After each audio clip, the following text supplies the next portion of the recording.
So this unknown guy walks into the hunter qualification exam and absolutely destroys the egos of the world's top S rankers. We're talking one punch. He obliterates a level 50 monster instantly. This scene has the Hunter Command's head honcho shaking in his boots. He knows he has to sign this guy, whatever the cost. But here is the tea: what they don't know is that this dude was trapped in the abyss for 500 freaking years. Every single day his diet consisted of one thing: the flesh of the beasts he hunted. And as his prey got deadlier, his power leveled up through endless combat. After 50 years in that hellhole, he could wipe out low-tier monsters with his eyes closed. By year 300, even the high-level nightmares of the abyss couldn't survive a single tap from him. Fast forward to year 400, and his family's faces are just a blur. All that's left is the grind, infinite battles, and a collection of scars. By the time year 500 hits, he's officially the apex predator of the abyss. Not a single monster dares to look in his direction. But even with god-tier strength, he's lost. He can't find the way home. He used to have a happy family. Then the nightmares start. Every night it's the same loop. A floating island, draped in thick fog, filled with crumbled Western-style ruins. Like life had been ghosted from the place. But wait, in the wreckage, I spot a silhouette. A figure. It's like they've been waiting for me to show up. Come here, kid. I'm waiting at the edge of the abyss. Every time the dream hits that beat, I snap awake. This spooky vision has been messing with my head for ages, but I keep it on the down low. Maybe I'm just burnt out from studying. Suddenly, smack, my dad slaps the back of my head. What's your deal? You've been zoning out for days. Hurry up or you'll be late for school. I wash up and join the fam for breakfast. My goal: join the self-defense force after graduation. I know, once I enlist, I'll barely see my parents. But I never imagined that today, a massive shadow would swallow the entire world. Out of nowhere, these colossal towers spawn in.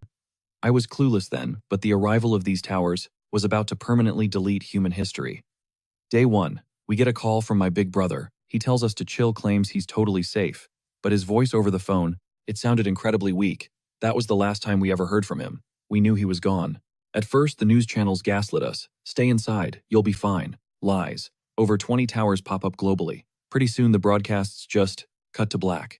Dead air.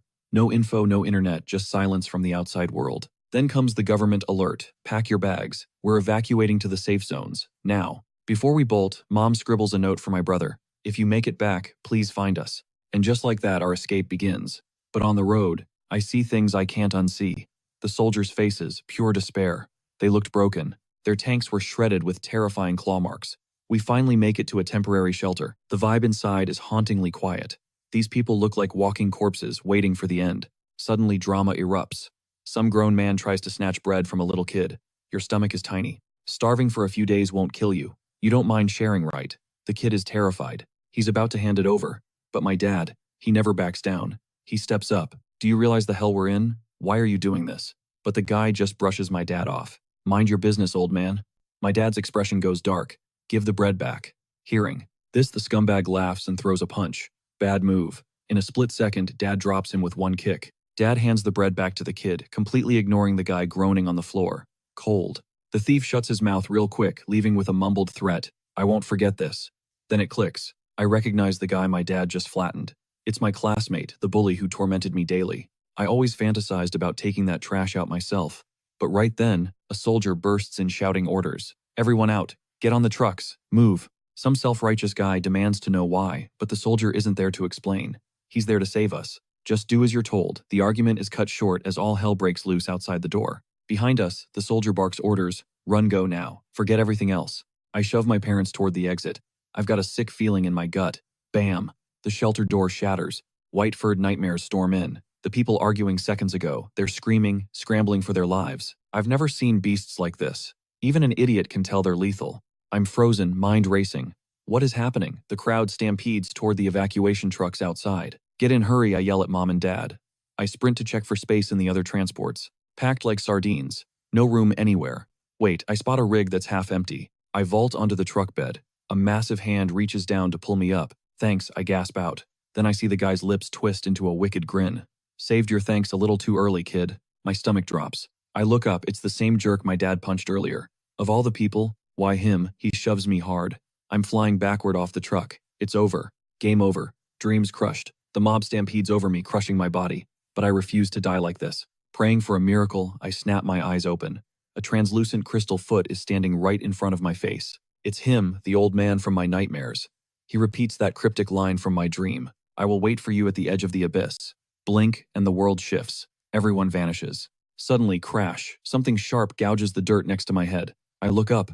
A freaking goblin. Terror kicks in. I spin around, scrambling to get away from this thing. But then the rage hits. The towers appearing out of nowhere. That scumbag pushing me off the truck, the creepy old man, and now this green runt trying to kill me. Screw it. Fight or die. I grab a jagged rock from the dirt. I whip around and charge the goblin. Come on, you want me? Come get some. It's messy, but I take him down. I can't believe I just killed a video game monster in real life. There's a black number etched on its chest, a level indicator. A black crystal floats out of the corpse. I freeze, staring at it, totally lost. The thing moves like it's alive. It shoots straight at me. Slams right into my chest before I can blink. Panic fades as I realize.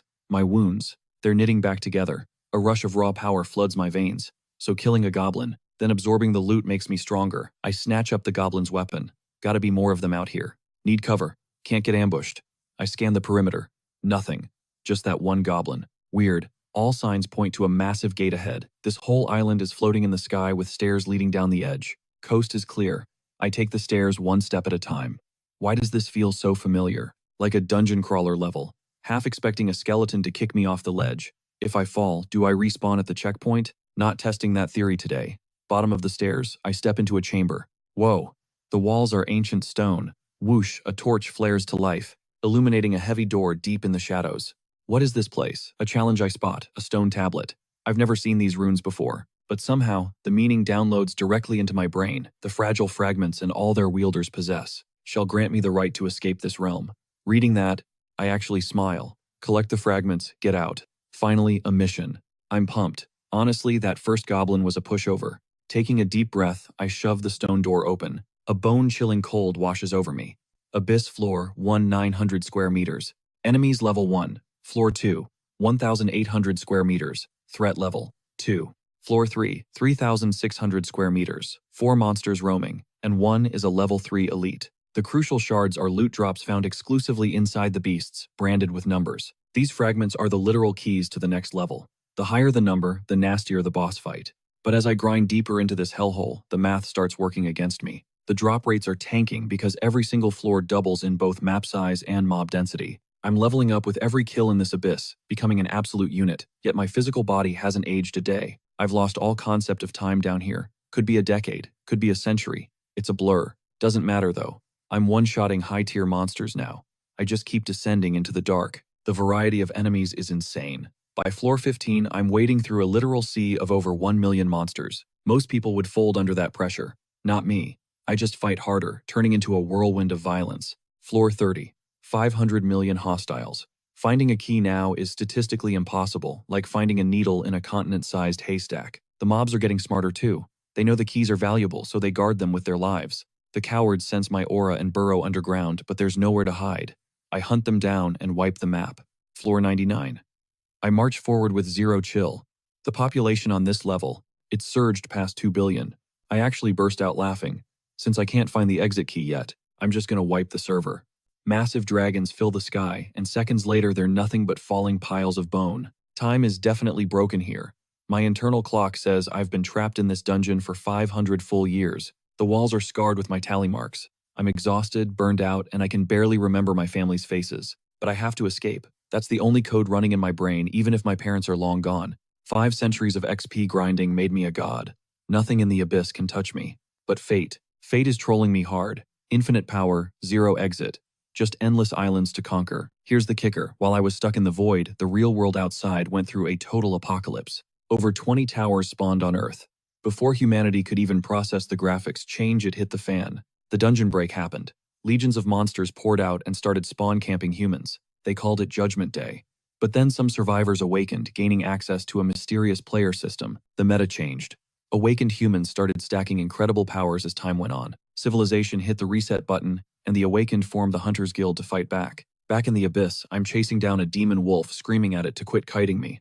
Let me check your pockets for a number, but suddenly, a mystical chain hooks the wolf, and I hear a human voice. She used a high-tier teleport scroll. Stop her now. Don't let the cast finish. The wolf starts floating, wrapped in teleportation energy. I freeze. That light, that portal opening up above. Is that my way out? I don't hesitate. I launch myself off the ground like a rocket. I waited 500 years for this glitch. I am not missing the bus. I whisper a prayer and dive straight at the wolf and the portal. But the system fights back. A red alert flashes. Warning, Abyss cannot teleport two life forms simultaneously. I swear under my breath, not today, system. I latch onto that demon wolf like a vice. I'm hitching a ride, whether it likes it or not. Meanwhile, topside, the situation is tense. A woman is cornered by a squad of greedy hunters eyeing the level 60 scroll in her hand. One guy smirks, hand over the loot or we delete you. The woman is terrified, screaming. PvP is disabled, you're violating the hunter code. The level 38 barbarian just laughs. Rules are for NPCs, sweetheart. He points his massive blade right at her face. She's shaking. He sneers, give me the scroll, and I might let you keep your arms. That snaps something in her. She clutches the scroll behind her back. You want to play dirty? Fine. The hunter's expressions drop. She's force-activating the summon. Stop her, DPS her down. The barbarian doesn't hold back, winding up a kill shot to end her and loot the scroll before the spell completes. Instantly, a terrifying aura explodes from his body with static lightning crackling all around him. Just as the blade is about to split the woman's skull, she jukes the attack and forces the summon. The hunters are shook. If she actually pulls this off, no one is taking down a high-level boss monster like that. If I'm going down today, I'm dragging you to hell with me. A massive swirling vortex rips open the sky above. A lightning bolt crashes from the vortex, bullseyeing the woman's summoning scroll. Every hunter on site gets blasted back by the shockwave. Cold sweat drips down the barbarian's face. This energy is off the charts. This is bad news. We need to bounce now. Moments later, something starts crawling out. Slowly from the lightning, they stare daggers at the summoned creature, waiting for the horror. But when they see what actually spawned, they freeze. It's literally just a level 3 hellwolf. Totally mid. Seeing this, one hunter disrespectfully tosses a bone at it. They're about to bust a gut, laughing at the scene. Even the girl is clueless. She defended that scroll with her life only to summon. Such a trash-tier mob. Fate is trolling her hard. Suddenly, a hand punches straight through the demon wolf's torso. With barely a flex, I rip the wolf's body cleanly in half. Now the hunters are losing their minds.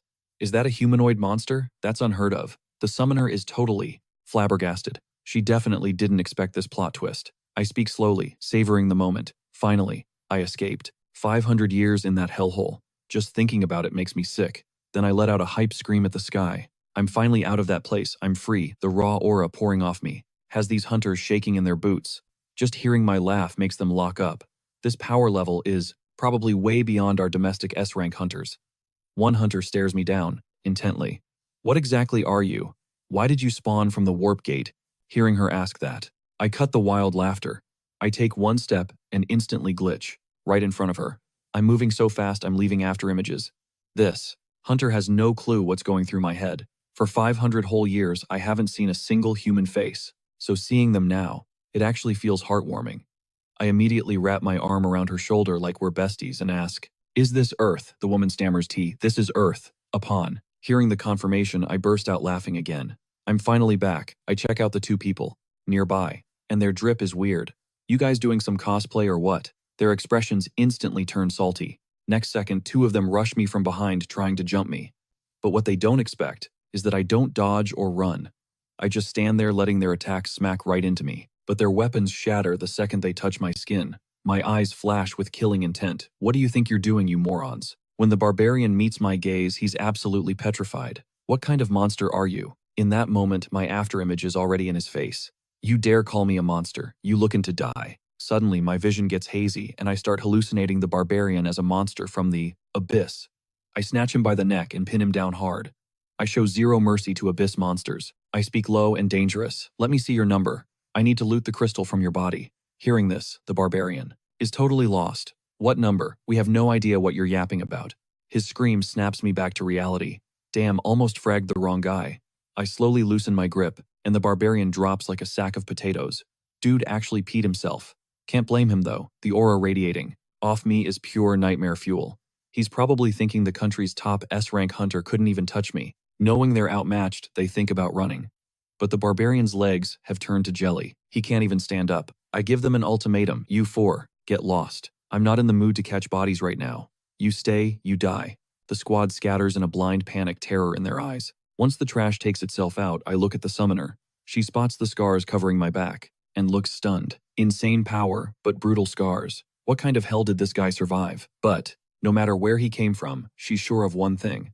He is definitely not just some summoned monster. She stares at the scroll, totally shook. A human being summoned from the abyss, that's unheard of. While she's spiraling deep in her own head, I lock eyes with her. Hey, real quick, how long have these towers been standing? She freezes like her brain just rebooted before she stammers a reply. 5 years, she says. Everyone knows that. How could you not know? I squint at her skeptical. 5 years? Try 500. That's how long I rotted in that hellhole. If I'm really back on Earth, what's the deal with this magic scroll? And her outfit? None of the math is adding up. Terrified she might set me off, she spills the tea fast. Ever since the towers rose up, a system took over humanity. In no time, 1/3 of our cities were wiped off the map. She pulls up a holographic replay to prove it. The 5th city got hit with 7 massive raids. I barely made it out alive. I glance at the data, and my blood runs cold. That's City S, my hometown. Panic kicks in hard. I grip her arm tight. Tell me exactly what's happening in City S right now. She winces. City S is a wasteland. Most sectors are total rubble, but high-level hunters just deployed there for support. They should be clearing out the monsters any minute now. I don't hear the rest. My home is burning. I need to be there yesterday. Point the way. Now. Her shaky finger lifts, and the second she indicates the direction, boom, I launch like a spectral missile. I'm gone. Before her eyes can even register the blur, she's left standing in the dust, mind completely blown. That guy was definitely not a summoned beast. Summons don't have free will like that. She needs to text her sister as soon as possible about this. A human dude just walked out of a summoning gate. This changes literally everything. Meanwhile, the barbarian wet himself, literally. His squad has to drag his sorry carcass. They don't get far. A wall of pitch-black energy erupts in front of them, cutting off their escape route. Who's there? One of them screams. The figure slowly turns around. Their hearts stop.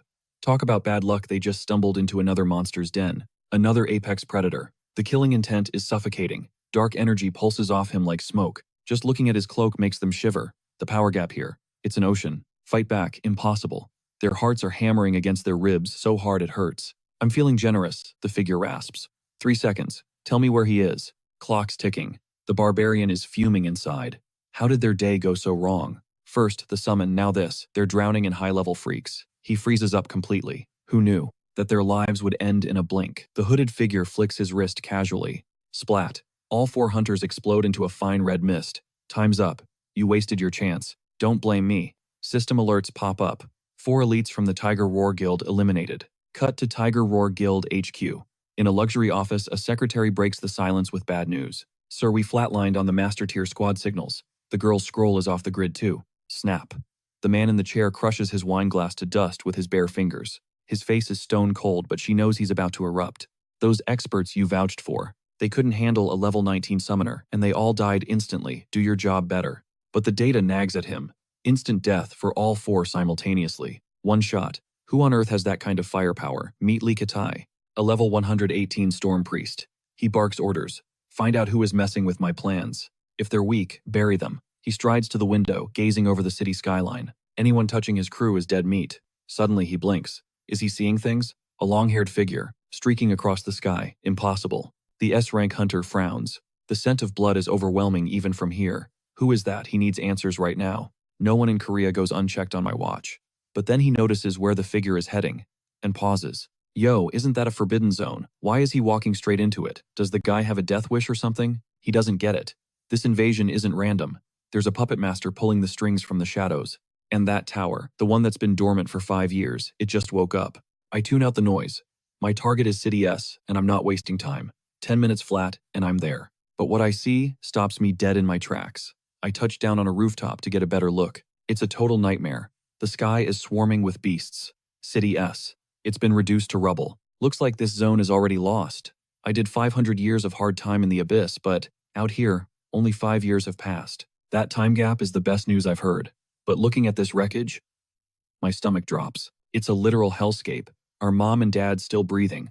All those centuries in the dark. The only thing keeping me sane was the thought of getting back to my family. I knew I could make it, but I didn't think it would take 500 years to claw my way out. That weak kid who fell in, he's gone. I run the abyss now. Down there the monsters don't hunt me. I hunt them. After 200 years, I almost broke. I started thinking there was no way my parents survived that long. I survived on raw monster guts every single day. Disgusting doesn't even begin to cover it. But every time I thought about quitting, I swore I'd make it home. Dead or alive, I had to return. That promise is my fuel. Suddenly, a brainless bat monster dives at me. I wind up for a hit. Next second, the thing gets blasted out of the air. Splattered. This trash mob. Probably died just from my pressure. But back to the math. 500 years there equals 5 years here. My folks and brother might actually be okay. Just hang on a little longer. I hit my old block. The street used to be buzzing with life. Now, total ghost town. Every building looks like it went 12 rounds with an earthquake. Weirdly, no signs of a struggle here. Guess the monsters only target crowds. I reach my front door. My heart is hammering against my ribs. I'm shaking. After all this time, chill is not an option. Crayak. I accidentally ripped the handle off. Oops. Door was already weak. I step into the shadows. Sunlight cuts through the dust, hitting my silhouette as I walk into my old room. I look like a giant in this small space. Totally alone. I scan the room. Empty. I knew nobody would be here, but I had to check. This place. Too many memories. Wait. Something's different. A note on the table. I pick it up, hands trembling, and start to read. It says, "Dear son, everyone says you're gone, but mom and dad know you're alive. We kept your room exactly how you left it. We know you're coming back. Please find us. We even bought clothes. From small to extra large. All the styles you liked. That breaks me. Tears start streaming down my face. I can't believe they risked their lives coming back here just to leave this note." I open the closet, like mom said. Boom. Stacks of clothes. And buried in there something else. A map to shelter number 6. And a family photo. Mom's gut instinct was dead on. I clutch that photo album and just lose it. 500 years. By year 200, I forgot their faces. Now it's all rushing back. Then I spot a dagger on the shelf. I catch my reflection in the cold steel, the eyes staring back. I don't even know my own strength anymore. But if I can crush every beast out there, I can end this apocalypse for good. I grab the blade and start hacking. Snip. Off goes the long hair. Fresh clothes on. Minutes later, I'm a new man. Maybe I can make up for lost time. 5 years I can work with that. The hair on the floor is the old me. Time for a reboot. Went from caveman to cover model real quick. Even with the scar, I'm looking sharp. Target locked, shelter number 6. Mom, Dad, I'm coming. I'm pushing east, strictly following the map. Next stop, shelter 6. But the map is a joke. The whole route is a wasteland of twisted ruins. Sticking to the main road, totally impossible. Like a little rebel is gonna stop me, please. I survived the abyss. I've navigated hellscapes way worse than this. If the road is blocked, I'll just blaze my own trail. I crouch and launch myself skyward, blasting off the concrete like a rocket. Turns out my shortcut isn't just cool, it's efficient. I'm gonna hit shelter 6 in record time. Suddenly, some giant avian freak spots me. It dives, razor claws aiming straight for my throat. Big mistake. With one casual swipe of my hand, I tear the thing clean in half. Low-tier trash actually thought it could step to me, death wish granted. I keep moving, bounding across the shattered skyline. Every landing cracks the building frames. I'm pushing the speedometer to the absolute limit. Meanwhile, 2 guys are chilling with some drinks nearby. They hear a massive boom. "You're drunk, bro," his buddy laughs, waving it off. "Guard duty is rotting your brain." Nothing ever happens, their jaws drop. A literal streak of lightning tears through the sky above them. Too fast to track, too fast to be human. "Yo, did you see that?" the guy on the left screams, pointing up. His friend blinks. "See what?" All he felt was a shockwave slapping him across the face. Lucky for them, a third guy was filming a vlog and caught the whole thing on camera. Their tech is next-level slow-mo capability up to 300 times. They scrub through the footage. Freeze frame. Holy, that's a human being flying through the air. I'm tearing toward shelter 6 when a scream cuts through the air. I look down, hunters cornering a defenseless woman. "Please, I just wanted food," she cries.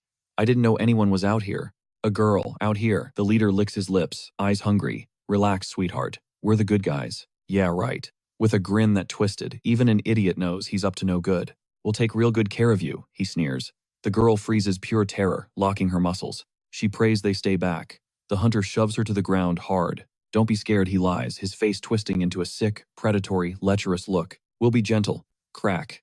A noise from behind cuts him off. The concrete shatters under my boots. Some things never change. Scum is always scum. My eyes burn with pure killing intent. I glare at the trio. The leader jumps back, startled. "Who's there? Quit playing games. Show your face. You mess with us, you're dead meat." He barely finishes talking before his goons lunge. One dual-wielding blades, the other looking like a budget knight with a shield. "Don't get cocky, white-haired punk," the knight wannabe screams. They blitz me, closing the gap in a heartbeat. I don't even flinch. I just stand there. Then, with a casual flick of my wrist, smack. Dude hits the pavement face first. Out cold. One slap. That's it. Didn't even stand a chance. Pathetic, I think. I could end bugs like you in my sleep. The dual wielder panics and hurls his sword at me. I sidestep it like I'm bored. Too slow. He rushes in, but I catch his arm mid-swing. Realization hits him. Then the pain follows. Pure agony screams through his arm. I press down, forcing him to bow. Then bam, my knee meets his face. The leader is fuming now. Who the hell are you? We're with the Tiger Roar Guild. You touch me, and the guild will hunt you down. Funny. He doesn't know I just scrapped 4 of his buddies earlier. Shuyin Gan, I say, tasting the name. Did you forget me already? It's only been 5 years. I brush my bangs aside, revealing my face. You're the one who destroyed my life. Look closely. Remember the guy you tried to murder? His eyes bulge out of his head. Impossible. You're supposed to be dead. Choi Yuk-do, is that you? So Jin-han is freaking out, scrambling backward on the floor like a terrified bug. He tries to bail, muttering no way, impossible over and over. But for every inch he scoots back, I take a deliberate step forward. I want him shaking, losing his absolute mind. Jin-han screams, totally in denial. Stay back. How are you even breathing right now? I chuckle. What, I'm not allowed to exist. Slowly, I reach my hand out. Then I snatch Jin-han by the throat like a rag doll.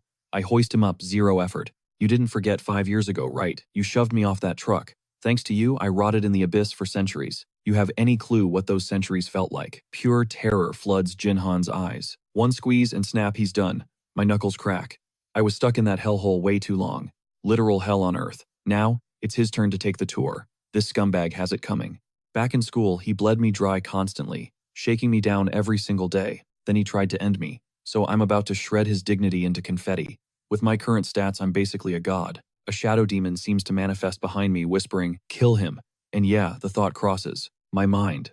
But ending him, that's let him off too easy, right? Back in our school days, his bullying was straight torture. The shame, the helplessness, I never forgot. Not even after eons in the dark. So today, I'm paying him back with interest.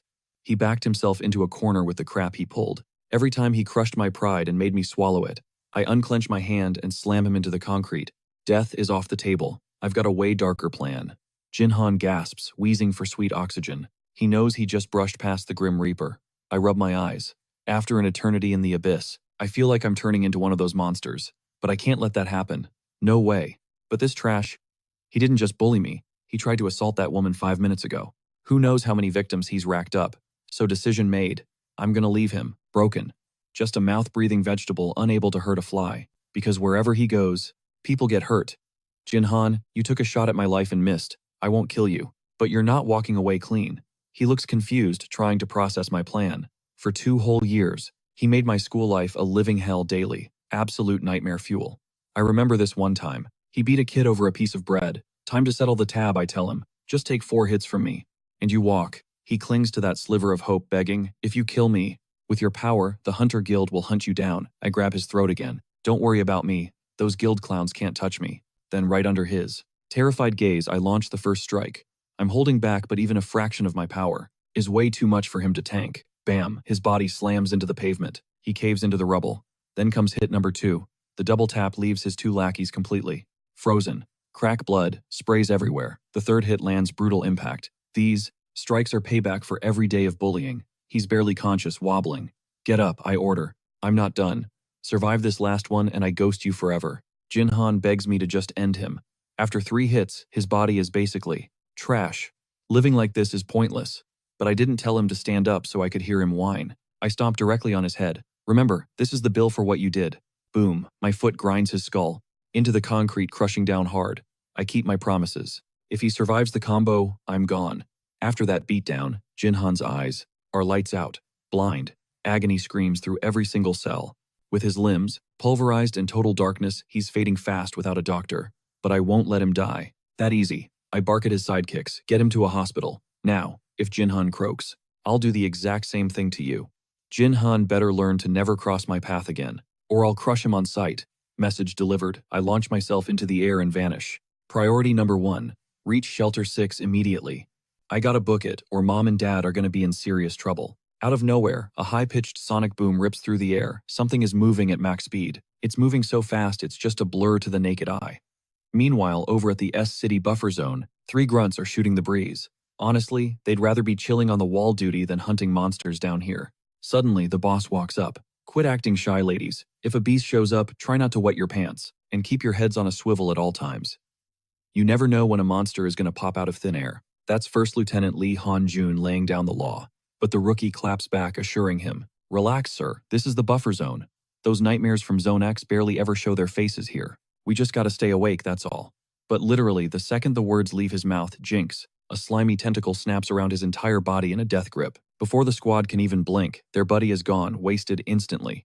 Enter the Kraken spawn. Level 45. Heavy armor class. The lieutenant screams, "Hold the line, don't panic. Break formation, and you're all dead." They unload their clips, but the bullets are bouncing off like useless pebbles. 0 damage. The beast glares down, eyes burning with pure rage as it scans the menu below. It's ready to snack on a few more just for kicks. The soldiers start spiraling. This boss level is way too high for them. Their weapons are absolute toys against this tank. Staying here is a suicide mission.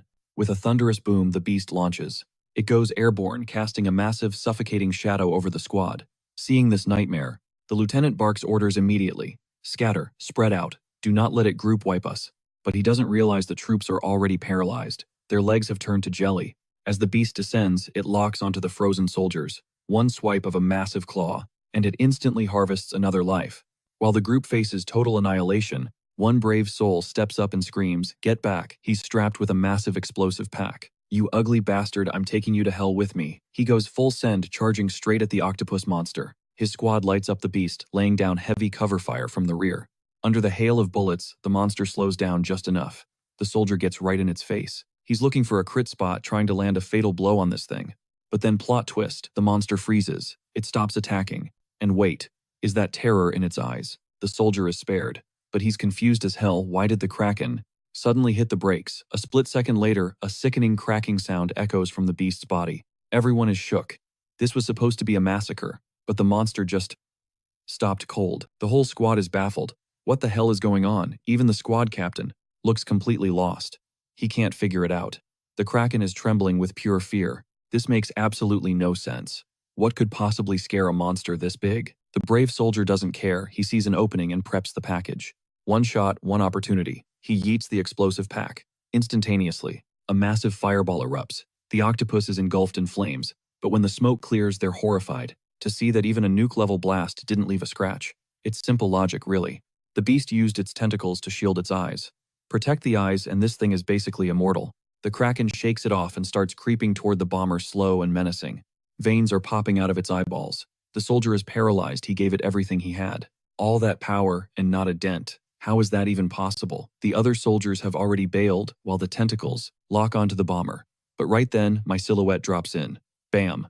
I stomp right through the Kraken's eyeball. Squashed like a bug. The monster that was invincible 2 seconds ago, it drops dead instantly. The soldier is jaw-dropped. The lieutenant looks like he's seeing a ghost. Does that mean those cracking sounds were the beast trembling because it sensed me coming? I slowly stand up, killing intent flooding my eyes. Didn't expect a military welcoming party out here. Perfect timing, though. Need directions to shelter. Number 6. Meanwhile, the lieutenant is frozen brain, completely short-circuited. He just watched a guy one-shot a beast that tanked a literal explosion. He's sizing me up hard. Never seen a player like this. He's thinking S-rank destruction, power minimum, maybe even God tier. He's desperate to ID me whatever the cost to his own HP. Pop-up window hits him. He triggers his special skill, Insight. Access denied. The level gap is just too massive to read. He's shook. First time the system ever ghosted him like that. Been stuck in this world a few hours, got the basics down, but my interface still glitching out. Dude just drained his energy bar for nothing. That peak probably cost him years of his lifespan. I give him the cold shoulder. Deadpan stare. Felt eyes on me. I stroll over to the grunt. Got a question. How far to shelter 6? The soldier snaps out of it to be helpful. 10 clicks north. But there's a catch, you gotta cross Zone X. Zone what now? Total confusion. What is this kid yapping about? Turns out that's the monster mosh pit. They herd the beasts there to keep the collateral damage low. Hunter territory. As he's briefing me, I overhear the squad chatter nearby. Jackpot rare drops everywhere. Abyss kills usually just give black crystals. But I didn't expect this. Real-world beasts dropping loot. It's literally an RPG. I'm fresh out of the abyss, clueless about my stats. So I grill the soldier, that monster back there. What was its power level? Guy starts sweating bullets. Level 45, sir. Total nightmare. Way above my pay grade. Even a full squad would get wiped instantly. Wait, a trash mob gives them trouble, I press him. So how many? How many level 45 plus monsters are in the nest? His face goes dark instantly. Maybe 100 tops. If they swarmed out, humanity would be game over. Long time ago. Inquisition over. I turn to leave. Soldier's flabbergasted. He can't process that level of confidence. Just as I step away, he snaps. He rushes me. Wait up, I pause, glance back. Spit it out. If it's easy, maybe I'll bite. He bows like I'm royalty. Please check out Zone X. It's a death trap, but with your stats, you could save a lot of lives. Recall checking, didn't he? Say the shortcut to the shelter cuts right through there. I shrug. Fine. I'll sweep Zone X. Wasn't the plan, but whatever. It's on the way to Shelter 6 anyway. Might as well farm some XP. And not just Zone X. Anything with a health bar gets deleted. 10 minutes later, base camp. Back lines. The lieutenant who fried his brain finally wakes up. Squad goes wild. Sir, you're back. He's awake, but he ignores the hype. How long was I out? 10 minutes, sir. That healing item from the beast drop saved you. Kicked in instantly. Without it, you'd be in a coma right now. He waves them off. Forget me. Where's the hunter, the one who saved us? Soldier reports in, he headed north, sir. Lieutenant clutches his head. Migraine still pounding. North, he mutters. Then it clicks. Panic mode. Say that again. The vibe shifts. Soldier realizes something's up with the mystery hunter. He's going to Shelter 6, sir. Lieutenant's voice drops an octave. Did he say he's taking Zone X? Soldier nods, looking terrified. Yes, sir. And honestly, he looked like he was going for a walk in the park. He vanished instantly. No hesitation. The officer whips around, absolutely fuming. Inside, he's screaming. He finally found a hunter with that kind of aura, and now this. Dude is walking straight into a death trap. As he smashes the contact button for Central Command, the soldier looks shook. Central Command. Lieutenant, you serious? The lieutenant's heart is hammering against his ribs. It's pounding urgency. 10 minutes on the clock. If they hustle, they might just clutch this. He checks his wrist every 2 seconds. Suddenly, another grunt bursts into the room. Emergency signal sent. Waiting on the green light. But the soldier pauses. Why Central Command? What's the play? The lieutenant lowers his voice. This isn't a standard run. Top secret clearance. That's why you're in the dark. Zone X isn't a beast containment unit. It's way worse. That area is a kill box. Designated for total bombardment. Meanwhile, at HQ, a woman is yapping fast into the mic. Emergency ping from Zone ABZ. The massive guy in the center chair drops 2 words. Patch it. That's Central Commander Wan Taejong. Level 58, Fire Mage.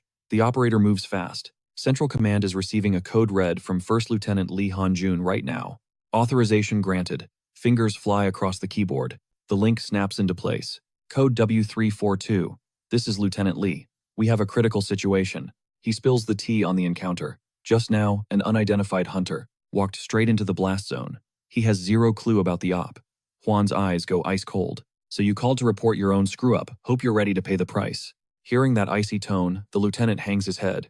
He knows he's in deep. He can't afford to trigger Juan, but he needs to send that warning blast. He has to warn him about the airstrike. The lieutenant is pushing hard. Because he knows I'm built different. He refuses to let a top-tier player get wiped. He repeats it verbatim.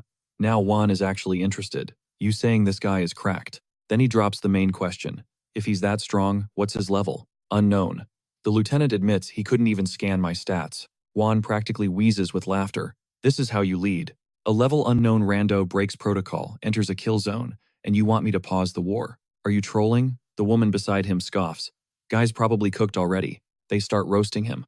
You might be brain dead, but you've got a future in comedy. You disturbed command for this. He glares at the woman standing next to him. Clearly your training program is garbage. No survival instincts. Who taught these idiots? They're chatting like it's a tea party. I can't speak on the chain of command, but this subordinate is acting wild. If I report you for obstruction, it's your head on the chopping block. Make a choice. Park Soo-jin stares him down. Is she gonna drag her squad down for this? She knows the big guy is a total tool. 0 leadership, just nepotism. If he didn't have that talent and his backers, he'd be an NPC. She looks at her soldier. The lieutenant she trained from the ground up is risking it all for a stranger, even if it tanks the mission. She knows him. He's not dumb. He's calculated. If he's going this hard for the guy, the stranger must be an absolute monster. The lieutenant keeps his head down, terrified to make eye contact. Park Soo-jin thinks it over. She can't offend the big guy, but she has to back her man. She speaks slowly. I don't think you interfered at all. Messing with our ops on purpose. He better have a solid reason. I'll give him one shot to convince me otherwise. The mission proceeds. And him, I'm personally dragging him to a court-martial. It's a calculated move. She's throwing him a lifeline while keeping the big guy in the suit off her back. But the lieutenant is frozen stiff. He met her literally minutes ago. He has 0 clue how to play this. Plus, a military tribunal spells game over. The higher-ups just rig the verdict to whatever fits their narrative right. She pivots to Hwan Tae-young. That answer works for you, doesn't it? Let's hear his excuse. Hwan hates it, but he knows better than to square up against Park Soo-jin. She is an S-rank hunter after all. So he redirects his rage at the lieutenant. First Lieutenant, Lee Han-jun, spit out a valid reason right now, or Park Soo-jin and I will destroy you in court together. Cornered with no way out, the lieutenant drops the bomb. The target I'm talking about. He one-shot a level 45 baby kraken. Took it down instantly. Park Soo-jin's eyes go wide as the report hits her. It sounds insane. If the intel is real, isn't this guy way beyond an A-rank hunter? Could be a hidden military S-rank. If he's one of ours, extraction is absolute priority. But Wan Tae-young cuts her off cold. Impossible. All S-rank assets are deployed on active grids. No confirmed BZ signal. He's just a wild stray. Park Soo-jin keeps her cool despite the shock. Why don't you have his stats? Didn't you use insight? Something isn't adding up. The lieutenant stumbles, struggling to explain. I don't get it either. I popped my skill saw 0 data and my HP bar just tanked. I actually took backlash damage just trying to read his file. Never happened to me before. Park Soo-jin is totally floored now. She remembers the lieutenant had successfully scanned her stats in the past. It wasn't a walk in the park, but he did it. He got results then. Which implies this mystery hunter is on a whole other level. The power gap is so massive. He couldn't see a thing. The lieutenant doubles down. This guy is a monster. If I hadn't blacked out from the scan, I never would have let him walk into the kill zone. Even Wan Tae-young cracks under the pressure. If his info is blocked, he's got to be at least level 100. Dead silence sweeps the command center. You could hear a pin drop as everyone reboots their brains to process this intel. Wan's fingers drum a nervous rhythm on his armrest. This is unprecedented. Finally, he locks in his decision. The hunter is a powerhouse, sure, but that's not enough to scrub the mission. Another figure stands up. Eastern Commander Shu Yin-ho, level 44 mage. He backs Wan's play. We can't abandon military protocol on a hunch. This op involves thousands of troops across 4 corps. We have the blast zone and buffer zone completely locked down. The playbook is simple: bombard the area, then have the garrison sweep up the stragglers. But if we blast an emergency evacuation siren, the beasts will react to that audio trigger. Every monster in the radius will swarm the same location instantly. The entire region would be overrun in minutes. We're talking thousands of soldiers' lives. Trade an army for one hunter. He shakes his head, face grim. Even for an S rank, we absolutely cannot take that risk. I'm sorry. The verdict hits First Lieutenant Lee Han-jun like a physical blow. His heart sinks into his boots. Watching a top-tier hunter get vaporized in the bombing zone, he can't stomach it. But the final call belongs to the commander. Park Soo-jin's expression tightens with regret. She parts her lips to speak, realizing both top brass have shut it down. Pushing harder now would only make a bad situation catastrophic. She denies the lieutenant's plea. We can't torch the collective effort of thousands just for one man. Decision is final. No objections. The video feed cuts to black in front of Lee Han-jun. Jun's signal glitches and cuts out. Dead air. Lee Han-jun screams into the comms but gets nothing but static. The mood in the command tent instantly crashes. Heads hang low in total defeat. Pure rage explodes. Crack Lee Han-jun crushes the comms device in his bare hand until plastic shards bite into his skin. The commander looks completely lost, like a deer in headlights. The private beside him rests a heavy hand on his shoulder. Lieutenant, you gave it everything you had. Don't put this on yourself, sir. But Lee Han-jun is drowning in frustration. He loathes his own powerlessness. He's a nobody who can't save a hero. The country is seconds away from losing. A freaking god-tier hunter. His face twists in agony, but orders are orders. He can't defy the brass. It's out of his hands. Suddenly, the private's eyes spark. A wild idea just clicked. It's a long shot. He locks eyes on the jeep keys dangling from the lieutenant's belt. Zero hesitation. Swipe. He snatches the keys. The lieutenant blinks, totally caught off guard. The hell, what are you doing with my keys? But the rookie already has a plan. A crazy suicidal plan. Drive straight into the blast zone. Warn that S-rank beast before the sky falls. 6 minutes to impact. It's a gamble, but it's possible. The kid moves like lightning. He rips the door open, slams the key in, and revs the engine. His heart is screaming one thing: make it. Just make it. The lieutenant explodes. You idiot. You want a court-martial too. Get your ass back here. If anyone's dying today, it's me. But the rookie tunes him out and stomps the gas pedal. Dust flies as the jeep peels out. Panic hits the rest of the squad instantly. Sir, order him back. If he goes in there, he's dead meat. But the lieutenant just pulls his cap down, shading his eyes. He doesn't call it in. He's got the guts. Let him ride. If he didn't pull that stunt, I would have. Now all they can do is pray this gamble pays off. Just come back in one piece, you reckless moron. Meanwhile, the jeep tears down the road. The clock is ticking under 5 minutes to detonation. Even at max speed, is it enough?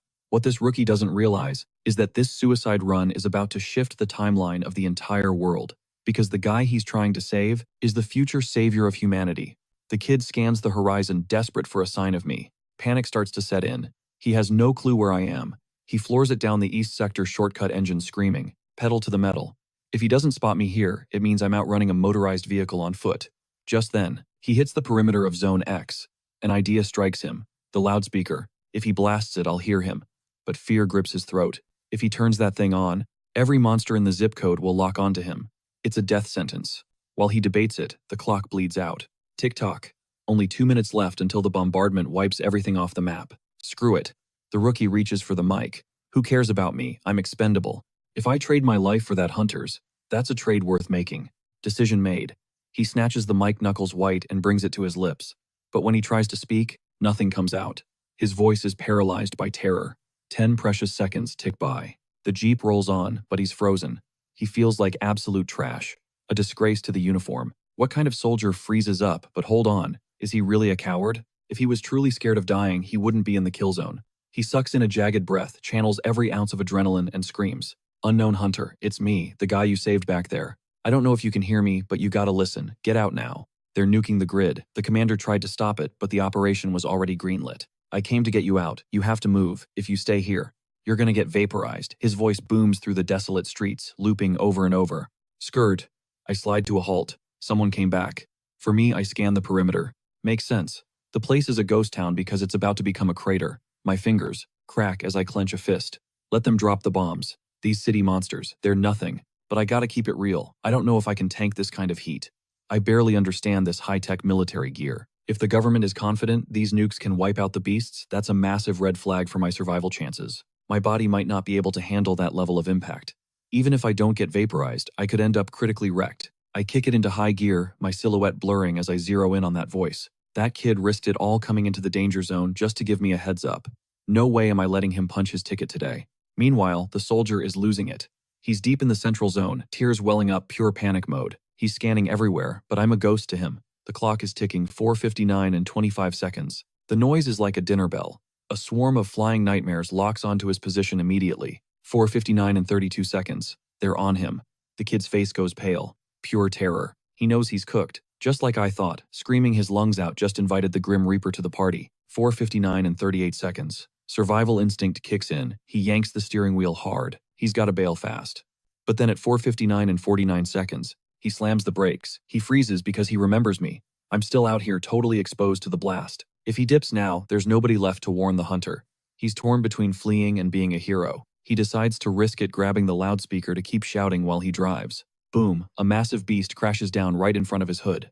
The poor guy is frozen stiff with fear. He's so petrified he doesn't even notice me standing right next to his door, casually knocking on the glass. He finally snaps out of it and spots me looking confused. Thank God you're alive. I cut to the chase. What's the deal with the warning? Are they seriously gonna nuke this place? But the soldier can't even get a word out. We're out of time. The clock hits 4:59 and 59 seconds. It's 0 hour. Beep, 5 o'clock sharp. We hear that terrifying whistle. The payload is launched from HQ, screaming toward the kill zone. In a split second, the sky rains fire. Missiles slam into the beasts, and the city blocks. The whole sector turns into a blazing inferno instantly. It's an absolute hellscape. The shockwave sends massive debris hurtling straight at us. I don't flinch, I smash my fist into the pavement. Bam, massive stone walls shoot up from the earth like a fortress. I swat away the flying rubble with one hand like it's nothing. Behind me, the car and the kid are without a scratch. Back at HQ, they're watching the feed. They're relentlessly pounding Zone X from 5 different angles simultaneously. Dust settles. That should have wiped the map clean. Huan Ta-Young keeps a stone-cold face. Send in the drones, he orders. I want a body count. Let's see how many we fried. And track the survivors. But then the tech crew gets confused. The sensors are flatlining. 0 life signs. The command room is buzzing. Where did the monsters go? Suddenly, the operator gasps. Her eyes go wide. The monsters. They're still inside the kill zone. It's impossible. The creatures at ground zero. They aren't even scratched. The commanders are shook. How? This defies all logic. The nukes worked fine. A level 50 mob should have been vaporized by that much firepower. Park Soo-jin narrows her eyes. Pull up the visual feed. Now. Let's see what's really happening. The operator's fingers fly across the keyboard, syncing the drone cam to the main display. The whole room holds its breath as the live feed flickers onto the giant screen. There it is. A glowing crimson force field wrapping around the monster horde. That's not natural. These beasts don't have the IQ or stats to cast a shield like that. Then they spot him. A mysterious figure in a hood perched on a monster's shoulder. White hair flowing. It clicks instantly. The shield isn't coming from the monsters. It's him. Before they can analyze its static, the feed cuts to black abruptly. The drone just got swatted out of the sky. Get another bird in the air as soon as possible. One drone goes up. Boom. The second it hovers over the beast pack, target locked. Another signal, gone, just static. That monster's palm barely twitches. Squeeze, crush.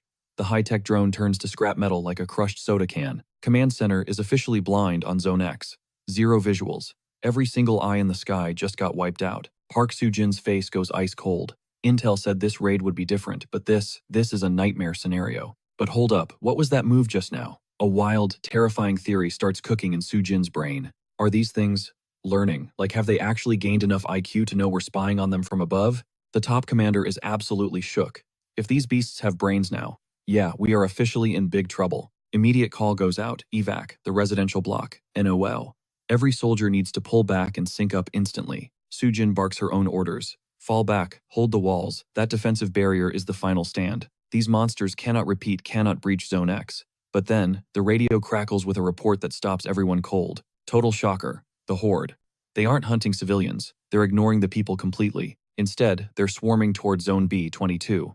Like moths to a flame, something over there is pulling them in. Eyes on the screen. Yup, they're breaching. Zone B-22. Click. Soo-jin connects the dots instantly. That's exactly where our mystery guy headed. But why is the entire monster army chasing him? Soo-jin doesn't waste a second. Send every spare drone to Zone B2. Now she needs to know what the heck stalled that monster wave. Zone B2 is dead silent. The bombing run is over, but the place is total rubble. As the dust settles from the explosions, that soldier finally creeps out of the vehicle. Dude looks around, barely believing he didn't just get vaporized. He rushes over, hyping himself up to chat, but he finds me locked in, staring dead ahead, not blinking. I snap, my head around. Get out. Now. See if he's still breathing. That only means one thing. The monsters survived the nukes too. And they're incoming. Suddenly my eyes catch a glint. Something is hurling straight at us. Fast. Right as the impact is about to flatten the soldier, I tackle him to the dirt. We look up. Wait, it's wreckage. A military drone. The grunt is floored. Did they just snipe a drone? His brain can't compute it. That's impossible. Unprecedented behavior. I look at him. Save the shock, kid. The main event is just getting started. We look toward the horizon. Hundreds of them. A slow, menacing tide rolling straight for us. The soldier's heart is pounding out of his chest. What is this? They never group up like an army. And it gets worse. Check the stats. These aren't trash mobs. Level 50. Level 60. We're staring at the elite squad. The heavy hitters of the batch. And the boss, level 90. The soldier's legs give out. He hits the deck hopeless. It's over, he whispers. We're dead. I smirk. Chill out. Don't write the obituary yet. Sure, the airstrike failed. Good thing I didn't rely on their bombs anyway. I brought my own solution. And my plan, way simpler. I'm just gonna beat the life out of every single one of them. Mid-sentence, I launch myself. Full send, I shout back. Get your butt in that jeep and stay down. I tear through their ranks like a human wrecking ball. One pass and monsters just crumple. But I've got my eyes on the prize, the big boss. And wait, there's a figure standing on its shoulder. Time to see who's pulling the strings. I dash forward, but some grunt tries to play hero, blocking my path and swinging a massive iron hammer. Cute. He didn't expect me to catch it barehanded. I almost laugh inside. You thought that would hurt? Pathetic. The very next second, I send this level 60 beast flying into the air. Before he knows which way is up, my hand slams down, driving him straight into the dirt hard. But I don't stop. I'm already sprinting toward that shadow figure, perched on the boss, my aura flaring like a demon. He sees me coming, and the mount instantly raises a shield to tank the hit. Bad move. To me, that shield might as well be paper. I wind up channeling every ounce of power into my fist. K-boom. One hit. That's all it takes. The level 60 Guardian gets absolutely obliterated. Its head gone. Explodes into a fine red mist. I land gracefully on the other side, standing right in front of the rider. And when I finally see who it is, my blood runs cold. Here's the scary part. This guy has zero presence. A complete void. If my eyes weren't locked on his silhouette, I wouldn't even know he existed. That sends a chill down my spine. This situation just got messy. His power level, totally off the charts compared to those trash mobs. Then his voice cuts through the air, icy and calm. Took you long enough. Next thing I know, the head I just smashed into pulp starts knitting itself back together. Blink and it's fully healed, like my ultimate attack. Was nothing but a mosquito bite. But the real shocker, this beast speaks fluent human. You thief, he hisses. Give me back what's mine. I stare at him deadpan. Is this guy hallucinating? When did I ever raid your stash? He lets out this creepy, distorted laugh while crimson energy explodes from his palm. Apparently, I'm in debt, and the price is my life. Shadowy blades materialize behind my back, his summon skill. Cute toy. Snap. I crush the weapon in his hand like a twig. You think this toothpick can hurt me? It can't even scratch my defense. I lock eyes with him unimpressed. If that's your best shot, you're dead meat. I flip his own summoned weapon around and aim it right at his face. Hood off. Let's see the ugly mug hiding underneath. But before I can fire, the massive behemoth charges. Its giant fist crashes down on my shoulder, trying to pancake me with raw strength. Above us, a drone hovers, live streaming the chaos. The cloaked guy barely glances at it. Human surveillance tech, here to spy on me. While he's distracted, I catch the giant's fist and launch myself upward, rocketing straight toward the hooded figure. You want me dead? Put some back into it, otherwise you're wasting my time. But the hooded guy looks at my incoming attack with pure boredom. Seriously, I ruled the abyss as the apex predator for 500 years, and on my first day back on Earth, I'm getting disrespected. Watch this. I expect my strike to skewer him, but the guy pulls a vanishing act, dissolving into smoke right before impact. My attack whiffs him and instead impales the giant monster's shoulder. What the hell? How did he ghost me? Slowly, his figure rematerializes, down by the monster's feet. Being watched by you insects is nauseating, he mutters. He raises a hand wind, swirling violently around him. He's puppeteering the monsters, overriding their instincts and ordering them to smash the drones and wipe out any human witnesses. Meanwhile, inside a crumbling ruin, a soldier pilots the drone, sweating bullets as he watches the feed. Suddenly static, drone down, but it doesn't matter. Mission accomplished. He got the footage. He replays the clip of me fighting. He realizes, that's why. The monster horde changed course. His eyes go wide. No way. Is that him, the hunter who soloed the beast? Wave. Even through a screen, my aura screams power. He turns to radio command, but a monster's hand slides, silently out of the shadows behind him. It doesn't strike yet. Instead, it gently shuts the door, sealing him inside. Like a rat in a trap, panic sets in. He never thought they'd find his hiding spot this fast. Back on the battlefield, I whip my head around. Octopus-like horrors are scaling the building.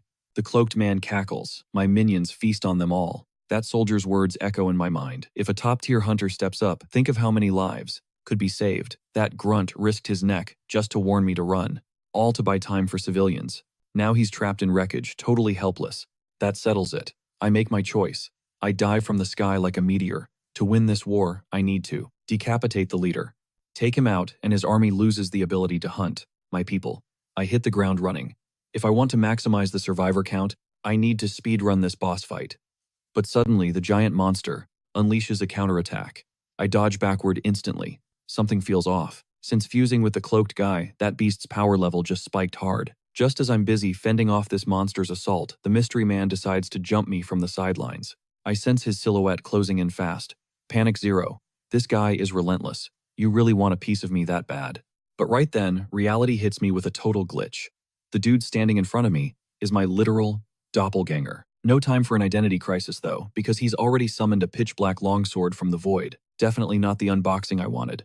That blade is leaking some seriously chaotic energy fluctuations. He opens his mouth, dropping the villain monologue, "I'm ending you, abyss thief. I'm taking back everything I lost." He doesn't wait for a reply, hurling the blade straight at me, but I've already read his trajectory like a book. While he strikes, I throw a counter. Snap, my fist connects perfectly with his wrist, bone-crushing style. The massive impact forces him to drop his weapon. And just like that, my left hand snatches the prize mid-air. I give him zero reaction time. The second I grip the hilt, I lock into a lethal slashing stance. Checkmate. He can't dodge this. I see pure terror wash over his face. Whoosh, I swing with everything I've got, but I hit absolutely nothing but air. Somehow he ghosted the attack. That skill is broken. Never seen anything like it. He can literally phase his body out of existence. I take a split second to vibe check the sword's energy. Maybe I'm tripping.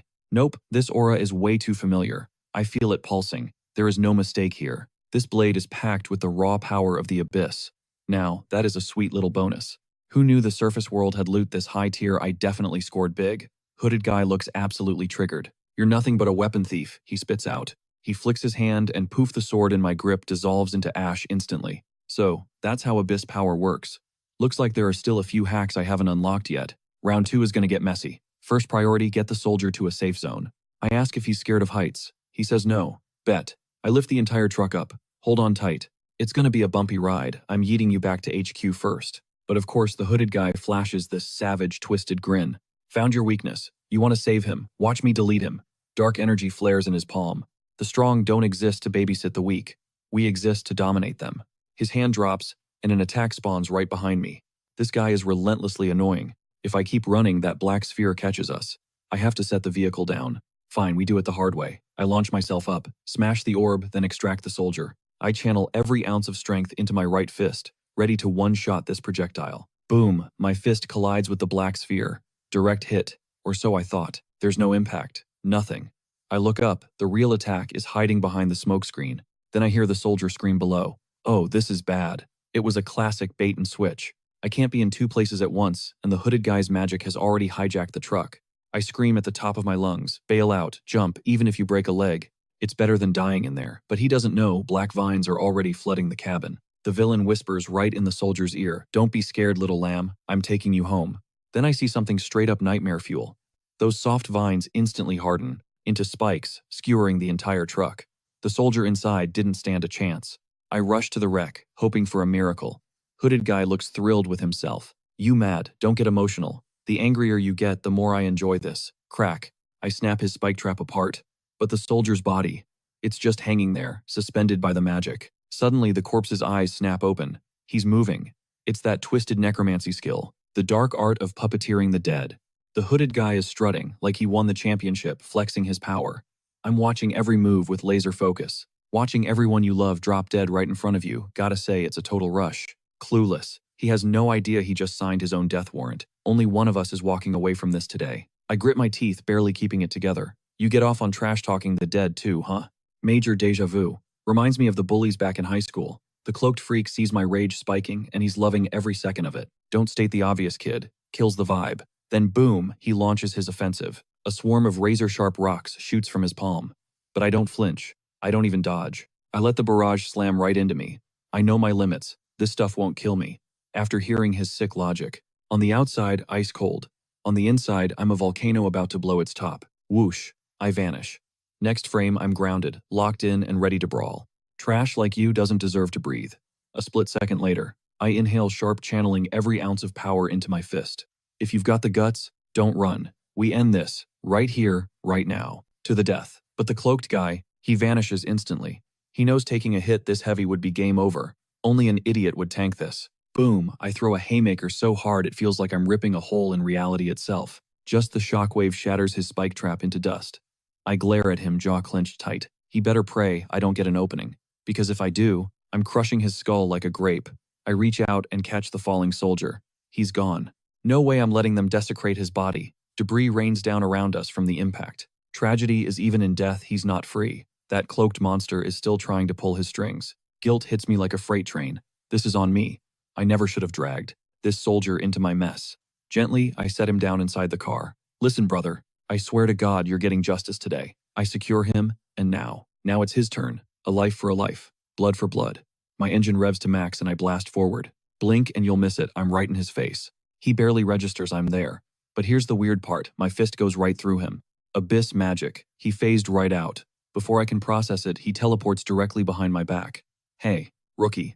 You can't even control the abyss, yet you try to step to me. That's suicide. I smirk. Gotcha. You fell for the bait, moron. I spin and unleash a devastating hook. My fist buries itself deep into his cheek, the impact sending shockwaves through his skull. The cloaked figure gets ragdolled backward, flying helplessly through the air. He slams into the ground with a sickening metallic crunch. I casually flick the blood off my knuckles. You're not even in my league. Why act so high and mighty when you're this weak? Someone needed a serious reality check. Right now, Hood Guy is frantically puppeting monsters to block my path. Classic stalling tactic. He looks at me totally confused. How? How did you damage me? Before he can finish, I blitz right in front of him. Moron. Did you think I'd stay weak forever? Do you never learn? Just die here quietly and go apologize to my brother in hell. Pure terror washes over the cloaked man now. He's never seen anyone level up this fast in real time. He knows if this drags on, he's dead meat. He vaults onto a monster's shoulder, desperate to bail. But like I'm gonna let that slide, I launch myself up, matching his altitude instantly. You killed my brother, and think you can just walk away. Not a chance. But this guy is slippery. The moment I strike, he dives toward the ground to dodge. The cloaked man is shaking in his boots. He's way more tenacious than I gave him credit for. I lock onto him with pure killing intent. You might slip my grip, but let's see you dodge. This next one.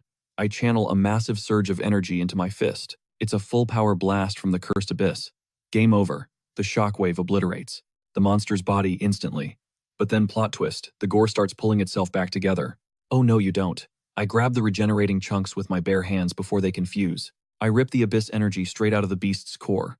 The monster stares at me in horror, like, how is that even possible? Without its fuel, the body crumbles into dust. I dive bomb straight down. Hunting the cloaked freak. You're not escaping me today. The cloaked man is fuming.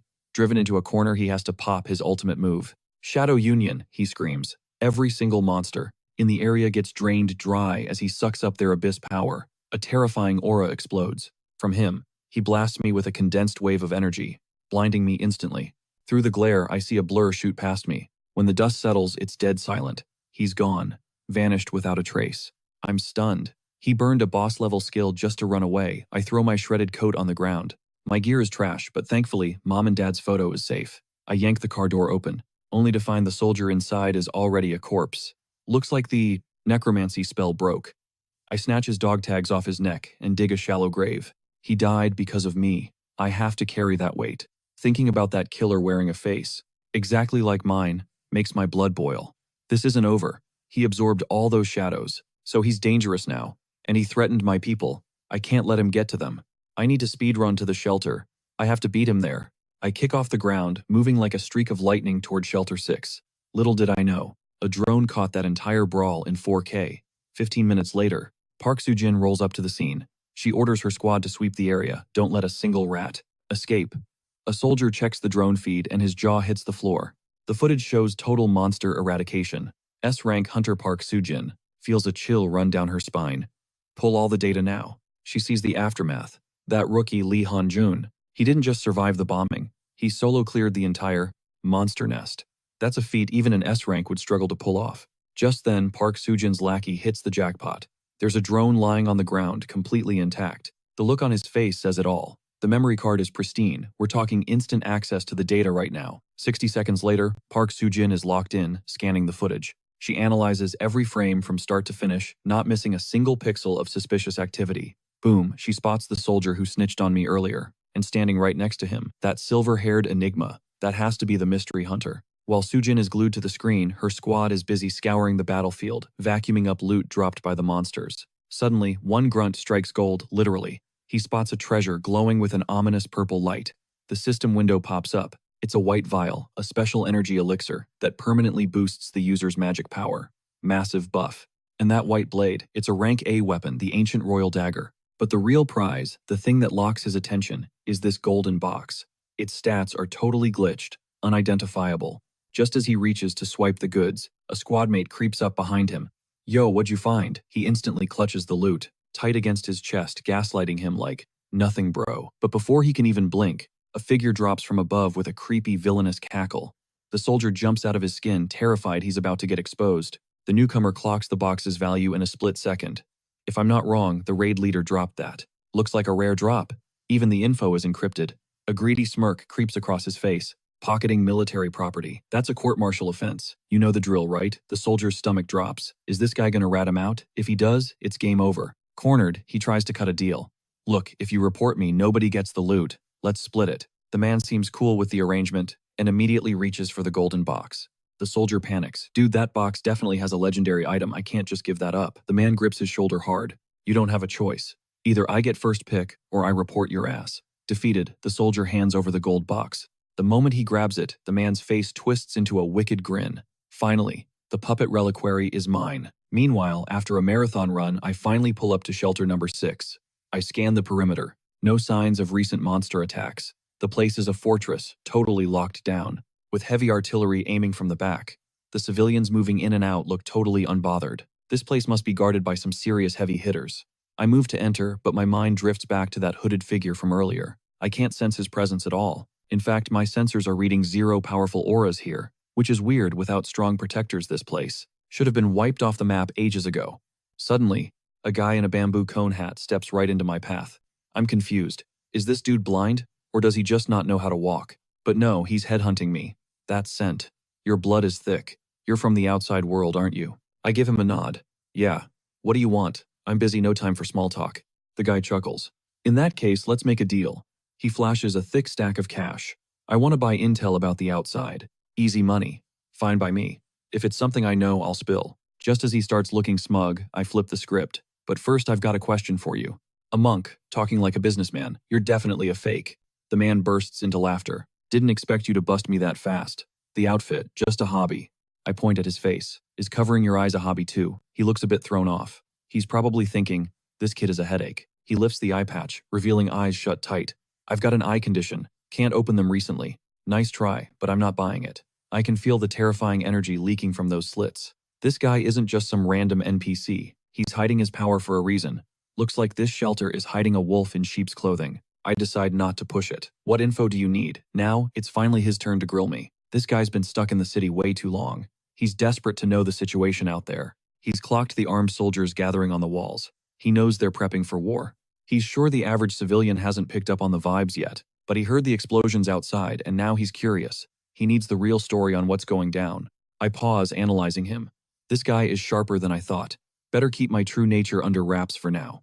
I let out a laugh. Honestly, I'm total clueless about the chaos outside. Just heard this massive boom from the southwest scared me so bad I dropped my cards. Ended up using my shirt as a makeshift map. That catches the guy off guard. I see, he mutters clearly, processing the intel. You're hiding your power level too, huh? Still, he tosses me some cash for the info. Knowing the direction is all he needs. Huge help, he says. Is he seriously heading that way solo based on a vague tip? I gotta wonder. What's his game plan? I have zero clue how many heavy hitters like him are crawling around this city, so I definitely can't cause a scene. It'd totally wreck my search. Plus, there's the fact that a shady character like me can just waltz through the city freely. That proves there are some serious powerhouses running the show here, unless we're all just facing a common enemy. So their guard against fellow humans is pretty chill. Time flies and suddenly night falls. I duck into a clothing store and burn some of that monk's cash. Snagged a trench coat. Looks pretty sick, honestly. Wearing it gives me a vibe.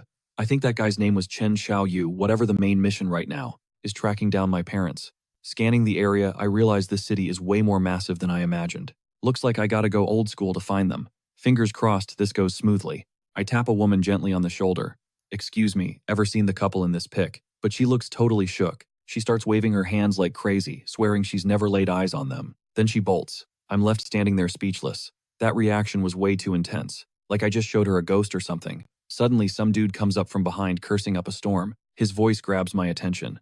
Surprisingly, he marches right up to me, looking salty, hitting on girls in the middle of the night. Pathetic, hearing that I flash step right in his face, staring him down with zero chill. You better watch your tone. Our eyes lock and sweat starts pouring down his face. He's definitely not a local. Pointing at my pic, he goes, "What decade is this? People still use photos to pick up chicks at night. So lame." I hold the photo up so he can actually see it. "Have you seen these two?" The guy freezes. "You just harassing everyone you see." But his voice cuts off abruptly and his face twists in pure terror. "How do you have their picture?" He looks up, voice trembling. "What's your connection to them?" My heart does a flip. Finally a lead on my parents, I quickly tell him I'm their son. Spiky hair carefully compares my face with the kid in the photo. "You look completely different." Now he's ticked off. He rolls up his sleeves, ready to throw hands. "You mocking me?" Right then, a truck hauling monsters rolls by. The driver panics and slams the brakes hard, but I don't even blink at the chaos. Next second, the truck smashes into me, wham, but I don't budge a single inch. Spiky hair is absolutely shook. Is he looking at a human or a ghost right now? I just brush off my shoulders. "My bad, missed what you said." "Run that back." The guy's arrogance vanishes instantly. He instantly switches to being totally meek and obedient. Even pretends we're buds. "Oh, it's you. Long time no see." He points down the road. "Just follow this path, you'll find your home. I even held you when you were a baby." Remember, I ignore his rambling and start walking where he pointed. "Appreciate it. Once I find my folks, I'll hook you up with a reward." Spiky hair forces a smile and waves. No need to be polite, I don't need a reward. But the second my back is turned, he sprints in the opposite direction. This screams big trouble. "I gotta rally the crew," he yells. I'm feeling a bit confused. Even a low-level thug knows where my house is. That's wild. But thinking about it, it kinda tracks. Dad treats everyone he meets like gold. Probably because of that vibe, he leaves a huge impression on everyone. Mom's the same way, always super sweet to the neighbors. But in this world, people that nice just get exploited. I clench my fists hard. My parents are good people. But me, not so much. Now that I'm here, I've got their backs. No one's ever gonna mess with them on my watch. After walking a bit longer, I pause at a corner. This should be the spot Spiky Hair pointed out. But get this, it's a ghost town, and there's this massive wall blocking the entrance. Do my parents seriously live in there? That's pretty bougie. Just looking at the entrance, I can tell my folks are ballin' in this city. Guess they haven't been suffering after all. Hype building, I knock on the door. Pure joy kicks in. It hits me instantly, that voice. Familiar yet echoing from a lifetime away. 500 years to be exact. 5 centuries of silence since I last heard his tone. It's Dad. He must be chatting with Mom. Clocking out early today. The door swings open, Dad expecting his wife, but instead he freezes. It's me, standing there, stark white hair framing my face. Realization dawns on me too. Dad has aged way more than I pictured. The confusion on his face lasts a split second before morphing into pure, unadulterated rage. Who the hell are you? You're blocking the doorway for my wife. He studies my face, searching for a trace but finds nothing. I can't blame him. 500 years transforms a man. Physically, I haven't aged a day, but my aura is completely alien to him now. Dad, it's me. Did you seriously forget your own son? Dad flinches, shock rippling through him. You think I'm stupid? My boy doesn't have white hair. Still, he drags me into the living room. We sit, the air heavy with tension. Dead silence. Mom breaks the ice, drifting in with tea. Dad finally speaks, his voice low and calculating. I don't buy it. You look nothing like him. We need proof. I let out a dry chuckle. What kind of proof, old man? He insists I've changed too much, demanding we trade. Classified father-son intel to verify my identity. But right now, the stakes are higher. Dad's eyes flicker to the ceiling. The shadow unit is up there. One wrong word and they've got orders to liquidate me. He has no clue. I can sense every move they make. He's still treating me like a threat, but honestly, the security makes me proud. Dad's been running a tight ship. Time to spill the tea. I actually feel bad for the poor ninja up there. He's about to hear things that will haunt him. Round 1 begins. Every weekend, you sneak off to the home economic support group for cooking lessons. Dad looks like he swallowed a lemon. How do you know that above us, the shadow captain is questioning reality? He never, in a million years, imagined the boss in an apron, whisking eggs with housewives. That was just the appetizer. Here comes the main course. You also ditch work for ballet class weekly. The assassin on the roof is praying for a swift death. He knows he's not making it out of this alive. Visualizing the supreme leader doing a pirouette breaks his brain. Dad glares daggers at the ceiling. His eyes scream, picture me in a tutu and you're a corpse. The intensity is lethal. The shadow captain feels a phantom blade pressing against his jugular. A shiver runs down his spine. The room is thick with awkwardness. Dad, however, doubles down. WikiLeaks level info, sure. But that doesn't prove blood. I laugh, leaning back. Fine. Want to get into the deep family lore? Dad's eyes widen slightly. If you've got it, spill it. Oh, I've got it. Don't say I didn't warn you. You really comfortable with an audience for this one? Hearing what comes next, beads of sweat pop up on Dad's forehead. He actually stammers. Just say it. I spin around and point to the katana display on the wall. That legendary Japanese sword. It's a cheap knockoff. Hearing knockoff, the ninja above starts sweating buckets. Panic flashes in Dad's eyes, but he bluffs hard. Don't be ridiculous. Where's your evidence? To give him the receipt he asked for. I stand up and grab the blade. See this handle? It's got my brother's teething marks on it. The shadow captain's heart is hammering out of his chest. He knows this is his funeral. He uncovered the boss's ultimate lie. He remembers the war story Dad told. About fighting with that sword in his mouth, hands tied, slaying 38 enemies. The battle scars were toddler bites. With a snap, I whip the sword out. The guard above tenses, ready to drop on me. He thinks I'm armed and dangerous. Instead, I press the blade against my palm. If memory serves, this is the retractable toy version, right click. I was right. Dad curses from behind me. You little bastard. The next second, he tackles me not in a fight but in a crushing hug. We thought you were gone. We searched for years. Nothing. The old man breaks down, sobbing like a lost child. Look at that face, pure, unfiltered joy. Our boy is finally home. Mom and Dad spent every waking second hunting for me since the day I vanished. Dad tore the city apart looking for clues, and somehow amidst the chaos he accidentally became the big boss. And now, that fearless leader is sobbing like a baby. Kinda pathetic, right? Hey mind, dragging that eavesdropper down from the ceiling. Up in the rafters, the shadow captain is absolutely shook. He's never seen the boss crack like this. We're talking about a man who, bathed in blood, a literal god of war who stacked bodies like cordwood. Memories are flashing through the captain's skull. It hits him hard. In all his years of service, the boss never shed a single tear. Not one. Even if he leaked this intel, nobody would buy it. As he watches, cold sweat starts dripping down his face like a leaky faucet. Suddenly, this cozy living room feels deadlier than the deepest circle of hell. He needs to bail now, just praying they don't scrub him to keep the secret. Too late. Crash. A hand smashes right through the ceiling tiles and locks onto his ankle. I stare up at the shadow captain, flashing a $1 million grin. Yo, what's the rush? Dad wants a chat. How about you grace us with your presence down here? Next thing you know, it's a family meeting plus one. Dad locks eyes with the spy. Out of all my guys, you've got the biggest mouth. You know the drill, right? I pick up the beat seamlessly. If you leak a single word of this, you're toast. Dad and I drop the threat in perfect unison. Like father, like son. The captain looks like his soul just left his body. I swear on my life, my lips are sealed. Please have mercy. Even a blind man could see the resemblance. If we aren't father and son, then reality is broken. We're cut from the same cloth. But compared to our double-barrel killer aura, Mom's voice cuts in like a saving angel. Oh, stop it, you two. Quit bullying the poor man.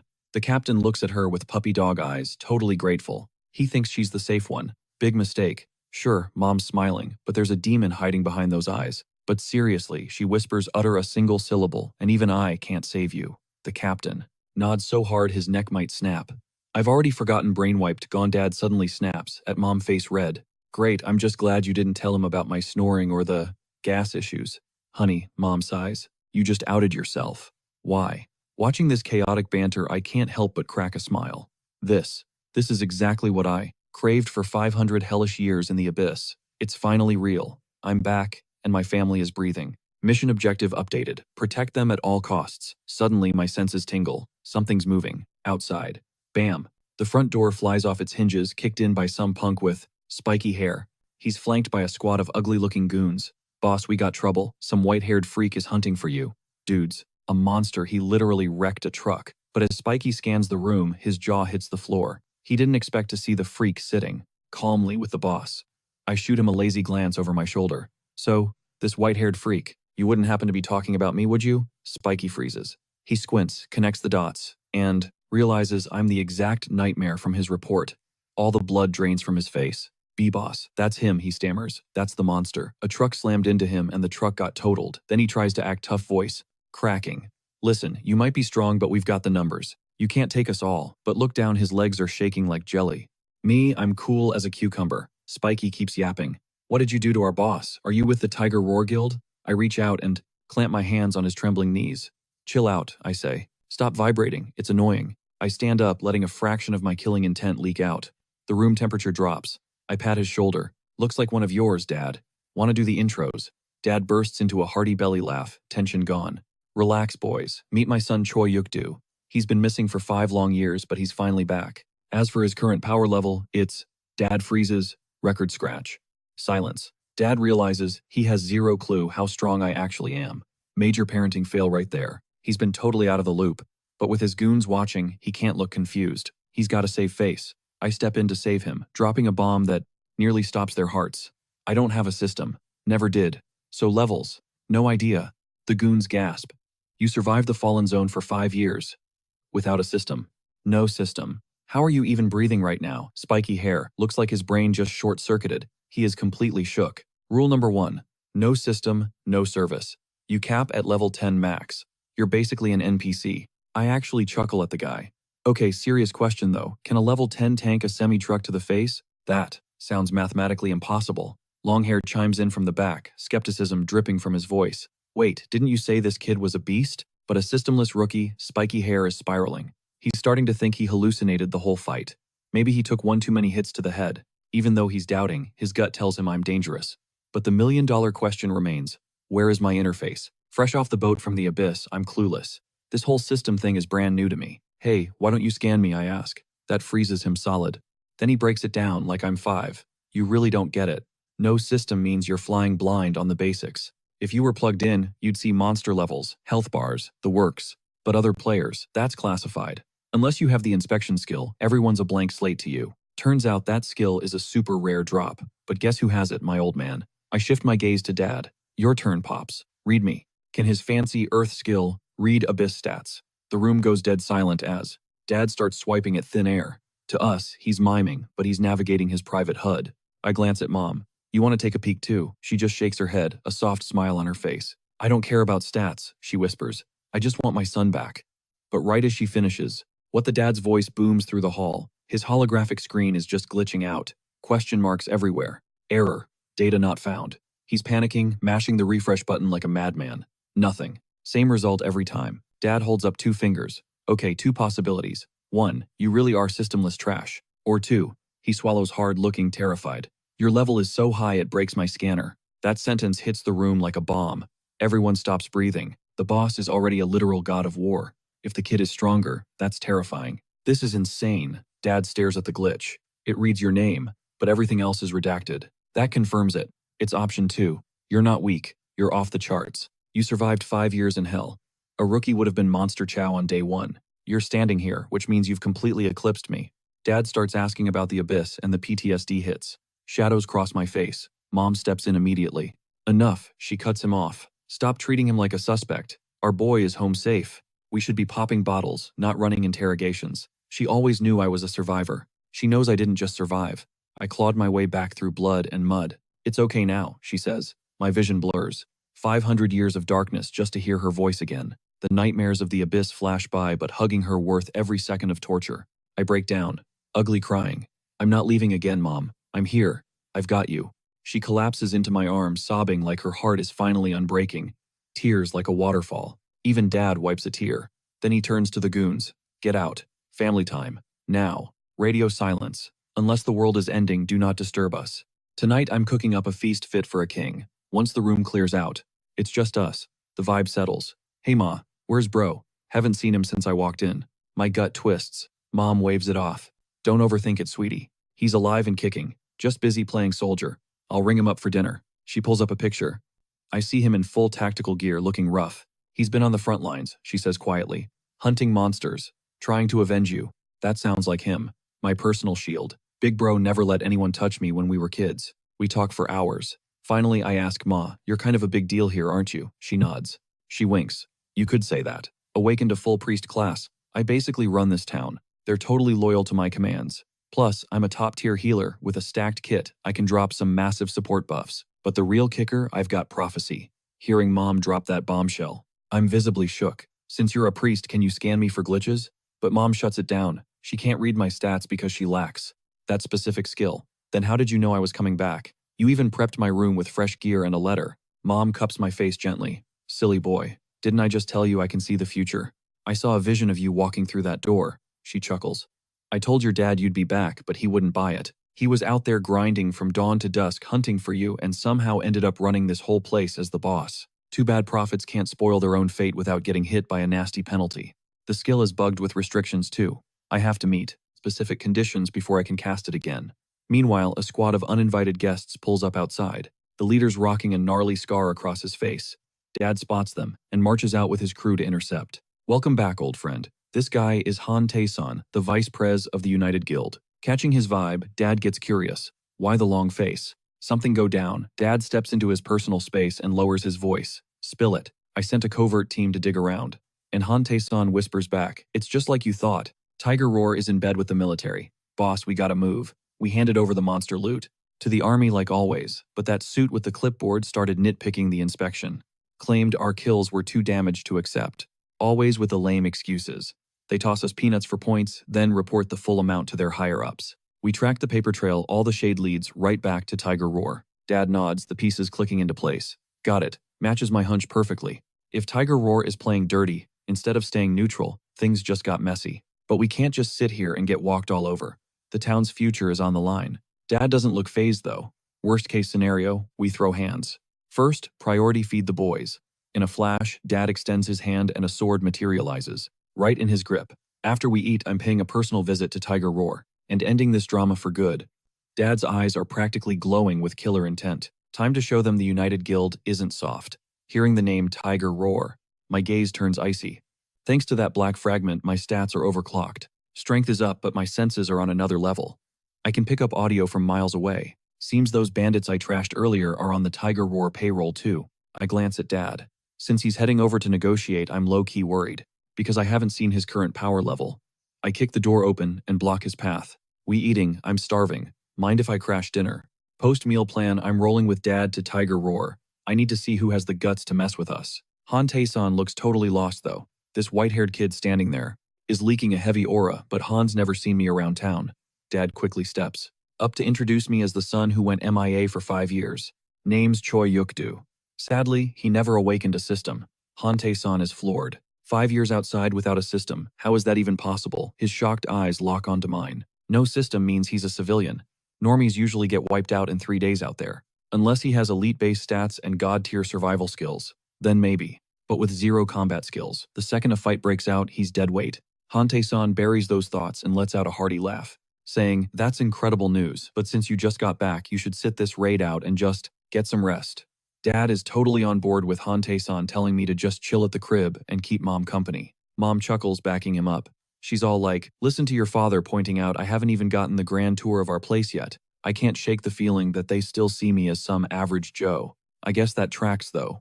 To anyone rocking a system interface, I register as a total civilian. Come to think of it, I'm still in the dark about how this shelter actually operates. If the monsters out there are as nightmare fuel as I imagine, I gotta keep my true power under wraps.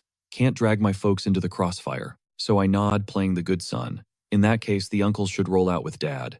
But the lackey standing behind me, dude looks absolutely gutted. You can tell he's fuming on the inside. He realizes he just missed a front row seat to watch me throw down. And he blames it all on Hante-san. Guys probably cursed him out 1,000 times in his head by now. Meanwhile, Dad and his crew stomp their way toward the Tiger Roar Guild, looking ready to crack skulls and demand answers. Watching their silhouettes fade, I feel a knot in my stomach. I literally just got back home, and I can't stand the thought of Dad walking into a trap. Mom catches my vibe. Don't stress, sweetie. Your father is a beast. Keeping you here is for your own good. Just be a good boy and stay put. Honestly though, I'm actually vibing with Mom on this. We went through hell just to find each other again. Neither of us wants to see the other get hurt. She starts patting my head. Trust me on this. Your dad is legit strong. Then she drops a bomb. She uses her prophecy skill every single month just to check his status. Since she can see him alive in the next month, she doesn't sweat it. I gently grab her hand to stop the head patting though. Mom, I'm not a toddler anymore. This is kinda cringe. Even with Mom's future sight, things are complicated. Tiger Roar is tight with the military. Dad's bound to clash with them more often. It's gonna get ugly. I turn to Mom, needing the 411 on the current shelter politics. And why Tiger Roar has such massive beef with us. Mom breaks it down. After Judgment Day, some awakened dude set up a hunter guild and started co-running this place with the military. Then your father built the United Guild. He partnered with the army in Shelter 6 specifically to hunt for you. The United Guild blew up because everyone rallied behind your dad's promise to help find everyone's missing families. So the United Brotherhood keeps the peace, scavenges supplies, and fights off stray monsters. Meanwhile, the military handles the big hunts and tower raids.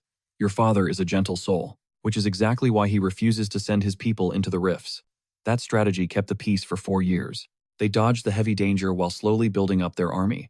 But everything changed a few months back when the Tiger Roar Guild from Shelter 4 rolled up to open a branch here. Since then, it's been on site. Constant drama between Dad's crew and theirs. Big brawls, petty squabbles, it never ends. But something isn't adding up for me. If this shelter is tied to the military, why aren't the top brass stepping in to squash the beef? Turns out the enemies are leveling up too fast. The military literally can't stop them anymore. Plus, Tiger Roar was built for tower conquests. They're so OP that the army has no choice but to rely on them. The intel they get from those raids, it's worth more than gold. The military can't afford to lose that pipeline. And it gets worse. Tiger Roar has an awakened chosen by the tower god. His name is Esler. He's the chosen one, the absolute ace in the hole for Tiger Roar. And his power is terrifying. But when Mom drops the tower god line, I pause. Gods are real now. The so-called tower god is the lord of the tower, Mom explains. To us humans, they might as well be deities. If you clear the tower god's trials, you can hit S-class and get blessed with divine power. Outside, they call them God's messengers. Inside, they become guardians. And right now, Tiger Roar is stacking S-class fighters like playing cards.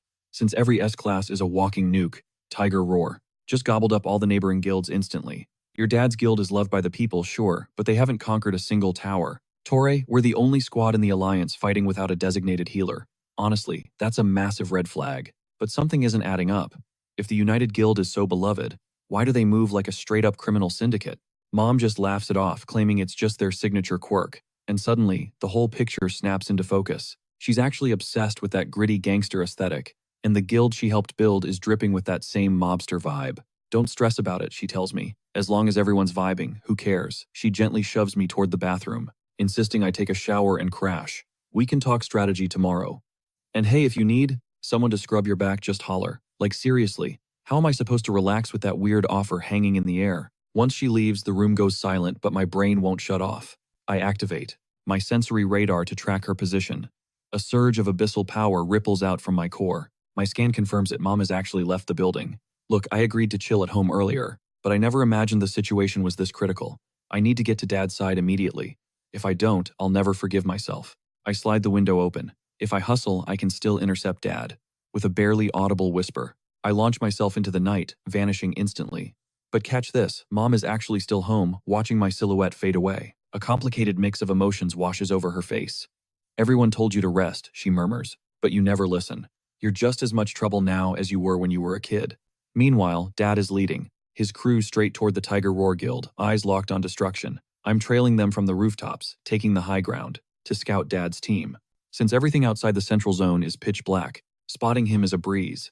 But out of nowhere, my vision doubles, and the world starts spinning. This feels wrong. Ever since I absorbed that abyss fragment, I'm immune to literally everything, even the common cold. So how am I? Dizzy right now. Then a familiar voice cuts through the static. Abyss Seed, you can run, but you can't hide. I snap my head around scanning for that hooded creep. But this guy is slippery. He's completely masked his presence. I can't sense a thing. Pure, unadulterated rage floods my system. I can't believe he actually stalked me all the way to shelter number 6. Right as I'm fuming, another wave of vertigo hits me hard. Immediately after, his voice drills into my ear again. I won't let you go, Abyss Seed. Your soul is already in my clutch. Nothing marked by me escapes my sight. Suddenly, I see his grotesque head, hovering right over my shoulder. Instinct takes over. I throw a vicious hook, aiming to smash the hooded man's skull. But my fist phases right through him like smoke. It's not real, just an illusion. The figure cackles maniacally. Your soul is tagged. You're trapped in my web now. I study the apparition closely. It's glitching out like a broken code looping. The same few lines and that creepy expression. Suddenly, voices from below snap me out of it. Yo, what are you doing up there? You gonna jump? They blast me with high-powered flashlights, blinding me. In a split second, I leap away, vanishing into the shadows. Mid-air, I realize the creepy face has disappeared, so I skid to a halt. I need to figure out if that stalker is actually nearby, or if this is a trick. That presence is definitely dangerous. But the moment I stop moving, the hooded man pops up again. He repeats the exact same script. Wait, did he vanish earlier because of those tactical flashlights? A theory starts forming in my head. Time for a little experiment. I step under a street lamp and stick my arm into the glow. Based on my calculations, if I stay in the dark for 7 seconds, the soul mark triggers. Losing my cool probably speeds it up too. Annoying, but workable. I use my other hand to cover the mark, keeping it in shadow for 7 seconds. Boom. Just as I suspected, the cursed head manifests. Again. But this time I look him dead in the eye and mimic his exact words. Your soul has been marked by me, you can't escape Abyss Seed. A random passerby sees this, and looks at me like I'm some delusional edgelord talking to myself. Looks like I'm the only one who can see this ugly mug. As I walk back into the light, a screeching noise rings in my head. A moment later, the mark fades away. And just like that, the cursed head vanishes from my sight. That creep definitely tagged me with a soul mark a while ago. Back at the house, the harsh sunlight and bright lamps kept it hidden. I was totally clueless, but my hunch was dead on. The darkness triggers it. That has to be the mechanic here. Now I'm sweating. How do I even shake this thing? The hooded guy didn't just mark me for fun. He wants a GPS tracker on me 247. It feels like an ambush waiting to happen. I can't slack off for a second. That enemy is on a whole different level of dangerous. Priority 1, find Dad. As for this hallucinations, I'll just stay in the light and pretend it's not there. Theory confirmed light keeps the demons away. But if Mom's right, and the United Guild is now trashed to the military, Dad could be walking into a death trap right now. I remember that monk I ran into earlier. No clue how many heavy hitters are in the shelter, but the military's alliance with the Tiger Roar Guild isn't just for show. They're plotting to wipe out the United Guild. If that's the play, I don't care who I have to slaughter. I'm protecting my parents. Anyone coming for us dies. My face drops a bit thinking about it. God, I miss the old world, the peaceful days, where we just lived normal lives without this survival drama. Finally, I spot Dad. He's standing right outside the Tiger Roar Guild HQ. I don't run up to him though. I stick to the shadows behind a pillar, scouting the vibe. I really want to see how Dad handles high-stakes negotiations. Usually when drama starts, throwing hands is the absolute last resort. That's the golden rule, Dad always drilled into me. But back then, I was just a kid who couldn't fight his way out of a paper bag, so I barely got it. I honestly don't know if Dad's actually gonna throw down with these Tiger Roar guys. But if things go south, I'm jumping in. Suddenly, the crowd starts murmuring. Is the meeting starting? I peek out and see 2 guild members up front looking way too hyped, grinning like they won the lottery. Then I see Dad. He reaches for his weapon. The pressure coming off him right now is suffocating. I hear his crew whispering about the last time he fought something about leaving a scar 20 meters long. Dad speaks and his eyes are stone cold killer. Park. Taejun, I'm standing at your front door. You gonna come out and say hi or what? A split second later, Dad's blade clears the sheath. The moment that steel sees daylight, a terrifying wave of power explodes outward. A high-pitched screech rips through the air, a blighted sword scream, hurtling straight at the building. But it's not just sound. I see the energy. Slash. Boom, debris goes flying everywhere. The entire massive building gets sliced clean in half. Dad's face. It's gone. The warm, loving father from home is nowhere to be seen. All that's left is pure dominance and killing intent. Hante. San stands next to him totally unfazed while the minions behind them are losing their minds with excitement. My jaw hits the floor. Mom wasn't exaggerating. Dad is an absolute monster. Guess I didn't need to worry after all. Dad slowly slides his sword back into its sheath. The building behind him starts sliding off its diagonal cut. Dad breaks the silence real calm. It's been a minute since I stretched my legs. Did you idiots think we were dead? You got some nerve bullying my people out in the open. I lean over and nudge one of Dad's subordinates. I gotta know. Is the boss always this savage? He's intensely fierce. The guy looks at me with total hero worship. Are you kidding? The boss is legendary for swinging first and asking questions later. I'm stunned. I whisper back, but he always said violence should be the last option, right? The guy explains that. Dad used to preach that stuff, but that was his old school mindset, back when he actually trusted the military to fix things. But times have changed. Funny story actually, whenever our guys went into military zones, fights would always break out. Constant warfare changed the boss's philosophy real quick. Now he handles business. Fists solve problems faster than words ever could. Bottom line, if you can't throw hands, don't bother opening your mouth. Punch first, ask questions later. That's the boss's new golden rule, and we're following it to the letter. Listening to the lackey's report, I can't shake the feeling. Dad is playing with fire here. He's way too reckless. Watching that monk taught me one thing: the truly powerful don't dodge drama. But Dad, he's sprinting headfirst into the chaos. Staring at his back, I realize I might have had him all wrong. Or maybe when you're stacked with that kind of raw power, you get to act like a total boss whenever you want. Could be that monk tricked me. Maybe he's hiding some god-tier strength and just flexing on everyone in secret. Guess I'm still a noob when it comes to how this world actually works. Meanwhile, high atop a nearby skyscraper, a silhouette emerges on the roof, gazing down at the madness unfolding below. Choppers are swarming, hauling away a massive monster carcass. And that monk, he finally rips off his blindfold. Emerald light explodes from his gaze. His signature skill, the auspicious eye, is officially online. He spots the remains of a level 90 boss absolutely obliterated. No heavy artillery burns, no scratches, just pure destruction. That's the beast I took out earlier today. The monk clearly shook, wraps the cloth back over his eyes. He lets out a heavy sigh. This world is crawling with monsters in human skin.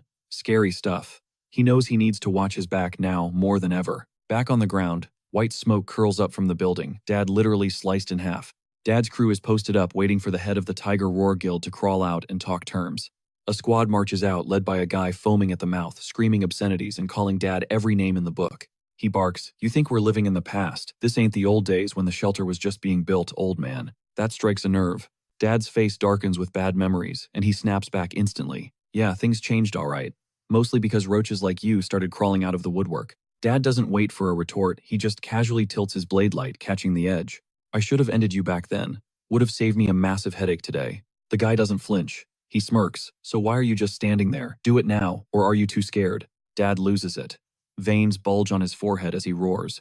You think I won't drop you right here? Shing. In a split second, Dad's sword is out, energy crackling along the steel, like lightning. Park Tae-hyun starts shaking in his boots, terrified Dad's about to one-shot him into oblivion. His heart is pounding out of his chest. I really poked the bear this time, he thinks. Come on guys, hurry up, he needs to be angrier. Desperate Park doubles down on the trash talk. Look at you, you can barely hold that sword straight, you pathetic coward. Come on, take a swing, let's see if you've got the guts. Park is practically vibrating with adrenaline. Weaklings like you aren't even fit to shine the Tiger Roar Guild's boots. That did it. Dad snaps. He grips his blade and launches himself straight at Park like a missile. But Park is ready. He instantly pops his divine shield, summoning god-tier energy to tank Dad's strike. A dark figure nearby, and Park smirk in unison. Gotcha. Hook, line, and sinker. Suddenly, a man steps out from the shadows. Freeze. Nobody move. It's a level 63 assassin. He glares. You got some nerve starting a war inside the shelter. The guild members are stunned. They didn't see this coming. It's the military. What are they doing here? Are they actually teaming up with Tiger Roar? I lock eyes on the level 63 assassin. No doubt about it, he's the military muscle backing these clowns. This isn't random. I scan the upper floors of the building. I can sense them dozens of soldiers lying in wait. Inside that building, Dad is definitely about to take a massive L. This guy showing up isn't luck. It's a scripted event. Absolutely inevitable. He set this trap way back, just waiting for Dad to trigger it. The assassin's entrance freezes the battle instantly. It's a standoff. Dad knows he's been played. He walked straight into their crosshairs. But he never guessed the military would straight up betray the United Guild like this, leaving them to rot while they cozy up to Tiger Roar. That smirk on the assassin's face, it's not going anywhere, just like the law says. Article 15 of the Shelter Safety Act. Unauthorized combat within the sanctuary is strictly prohibited. Violators are looking at 15 days in the cooler minimum.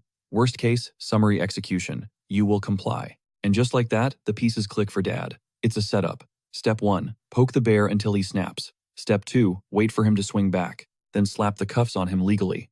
We're talking a high-level conspiracy hiding in plain sight. Dad clocks the assassin's poker face and gets a chill. This guy isn't even sweating, getting caught playing dirty. It's wild he's framing him right out in the open.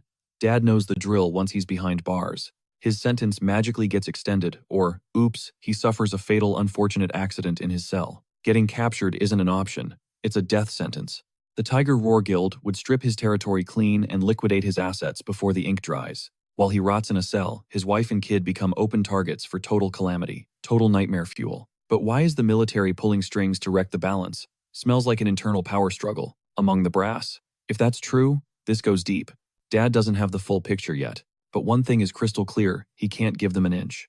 After a split second of processing, Dad bursts into laughter, flipping the script on the assassin. I think you've got the wrong guy, pal. Beef. What beef? Me and this guy are chill. As a law-abiding backer of the United Guild, I don't cop to crimes without receipts. Officer, back me up here, right? The corrupt cop cracks up. Oh, you want evidence? Cute. Look up.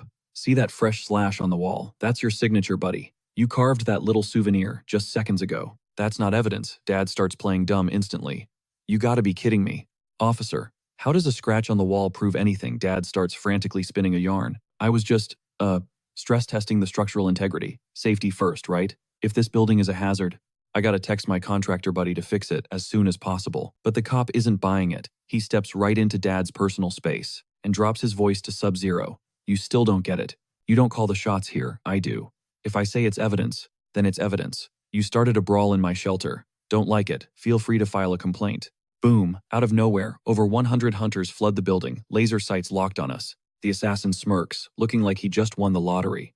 Game over, pal. You lost the second you walked in. You better drop the weapon and come quietly, or I tell my boys to turn you into Swiss cheese.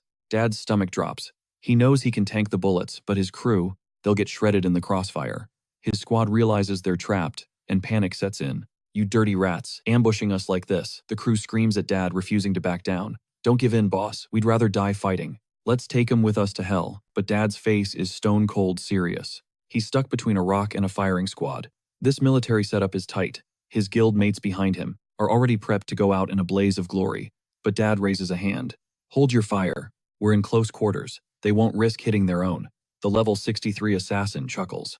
You want to gamble your boys' lives on that theory? I'm down for high stakes, but do you have the chips to cover it? Swing Dad's blade sings as it clears the sheath. Instantly, Dad can barely keep a lid on his rage. But staring down a level 63 killer, even he feels the heat. He needs leverage. His eyes lock onto Park Tae-jun. If I grab the kid, we own the board. Plan set. Dad lunges, blade flashing. The assassin and Park Tae-jun snap to attention instantly. Here he comes. Park triggers his sword shield skill immediately. He refuses to be the liability here. Agent class defense isn't just armor. It's data analysis on steroids, allowing him to read every pixel of the incoming attack. Park calculates the trajectory. At this range, he's got this. He deploys the sword shield defense matrix, a specialized barrier designed to hard counter blade attacks. Because it's specialized against swords, he punches way above his weight class. Park's battle data is solid. He previously tanked a full power smash from a level 69 warrior without a scratch. He does the math. Dad is only level 65. In Park's mind, this attack is already neutralized. Park Tae-jun is already hallucinating his victory, visualizing Choi Jin-han's blade snapping against that defense. He bellows, "You think you're tough? Crack this shield then." Meanwhile, the military pressure is suffocating. "Listen up, Choi. Fall in line right now or your whole crew rots in a cell." Choi's expression goes pitch black. Behind him, Han Tae-san is practically begging, "Boss, don't you dare fold. Even if it means going down swinging, surrender is absolutely not an option." Choi is torn apart inside. He can't let his brothers bleed for this. His hand freezes on the hilt. Then the decision drops. He hands the sword over. Looks like he's throwing in the towel. Han Tae-san is shook. Did the boss really just quit? The military guys, they're grinning like they won the lottery. Pure arrogance. Finally used your brain, didn't you, kid? The guild is fuming, watching these soldiers clown them right to their faces. But why be mad? They don't realize Han Tae-san is already locked and loaded mentally. See, they have a code. Sword up, that means get ready. Sword drop, that means it's go time. Suddenly, Hante-san's aura explodes, terrifying pressure. Mana is raging through his veins like wildfire. Nobody else knows the play, which means they're about to get caught completely lacking. Perfect setup for a blitz attack. Right then, Choi Jin-han lets that sword drop, straight to the dirt. The signal is live. Park Tae-jun blinks, totally confused. He can't process why the weapon is gone, but there's zero time for a Q&A session, because Choi is rushing him like a freight train. Panicking, Park dumps everything into his shield. Full power output. With that barrier up, his heartbeat finally slows down. That magic shield eats sword strikes for breakfast. Totally invincible. Then Choi flicks his wrist. Boom. Ghost sword materializes in his grip. You trust that wall of yours? Okay, let's stress test it. Park Tae-jun stands there completely unbothered. This thing tanks hits from level 69 players. You're delusional if you think you can scratch it. But he forgot about the wingman. Hante-san unleashes that stockpiled mana instantly. He grabs the rubble on the ground with his mind floating it up like gravity just broke. The play, coat the sword tip in solid rock. They figured out the exploit. Park's shield only blocks blades. So Choi Jin-han swings and absolutely shatters the defense. It's not a slice, it's a demolition. The impact hits like a sledgehammer, scrambling Park's guts with the shockwave. Huge miscalculation. That wasn't a cut. It was a blunt force calamity. No sword shield blocks that. Choi isn't pausing for applause. He's chaining lethal combos immediately. A soldier nearby cackles. I see what you're doing. He spins and flings a dagger at Choi. I can tag you, but you can't touch me. Lay a finger on me and you're cooked. But he's forgetting someone. Hante-san clenches a fist, long-range assist incoming. A web of stone shoots up from the earth, stopping the assassin's arm, dead in its tracks.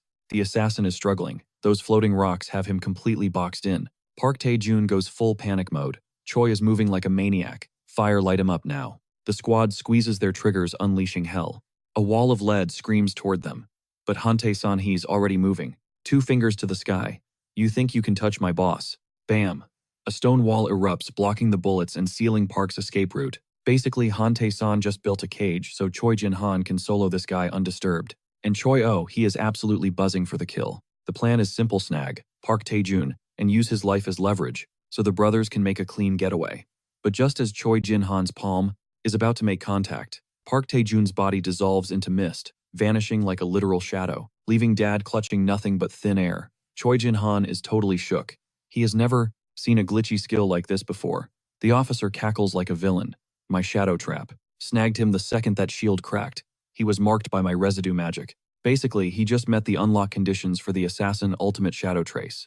For the uninitiated, think of it like the yellow flashes flying Raijin technique from the anime. Now that your hostage is gone, ready to tap out, the officer smirks full of himself and waves, his hand signaling the goon squad to swarm Choi Jin-han all at once. Dad is completely blindsided by this twist. This loss could mean game over for him. But look at Hante-san. That isn't just fear. That is pure, unadulterated terror. He is brain broken, trying to figure out why that person is here.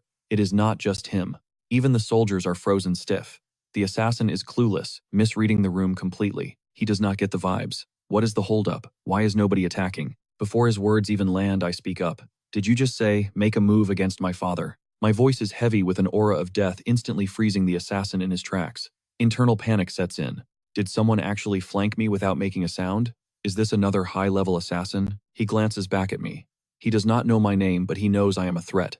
He decides to strike first. Guess I have no choice but to unleash that technique. He slowly reaches for the vial at his waist. Park Tae-jun spots the move too. That looks like the lethal poison, specifically brewed to melt level 90 raid bosses. Definitely stolen goods.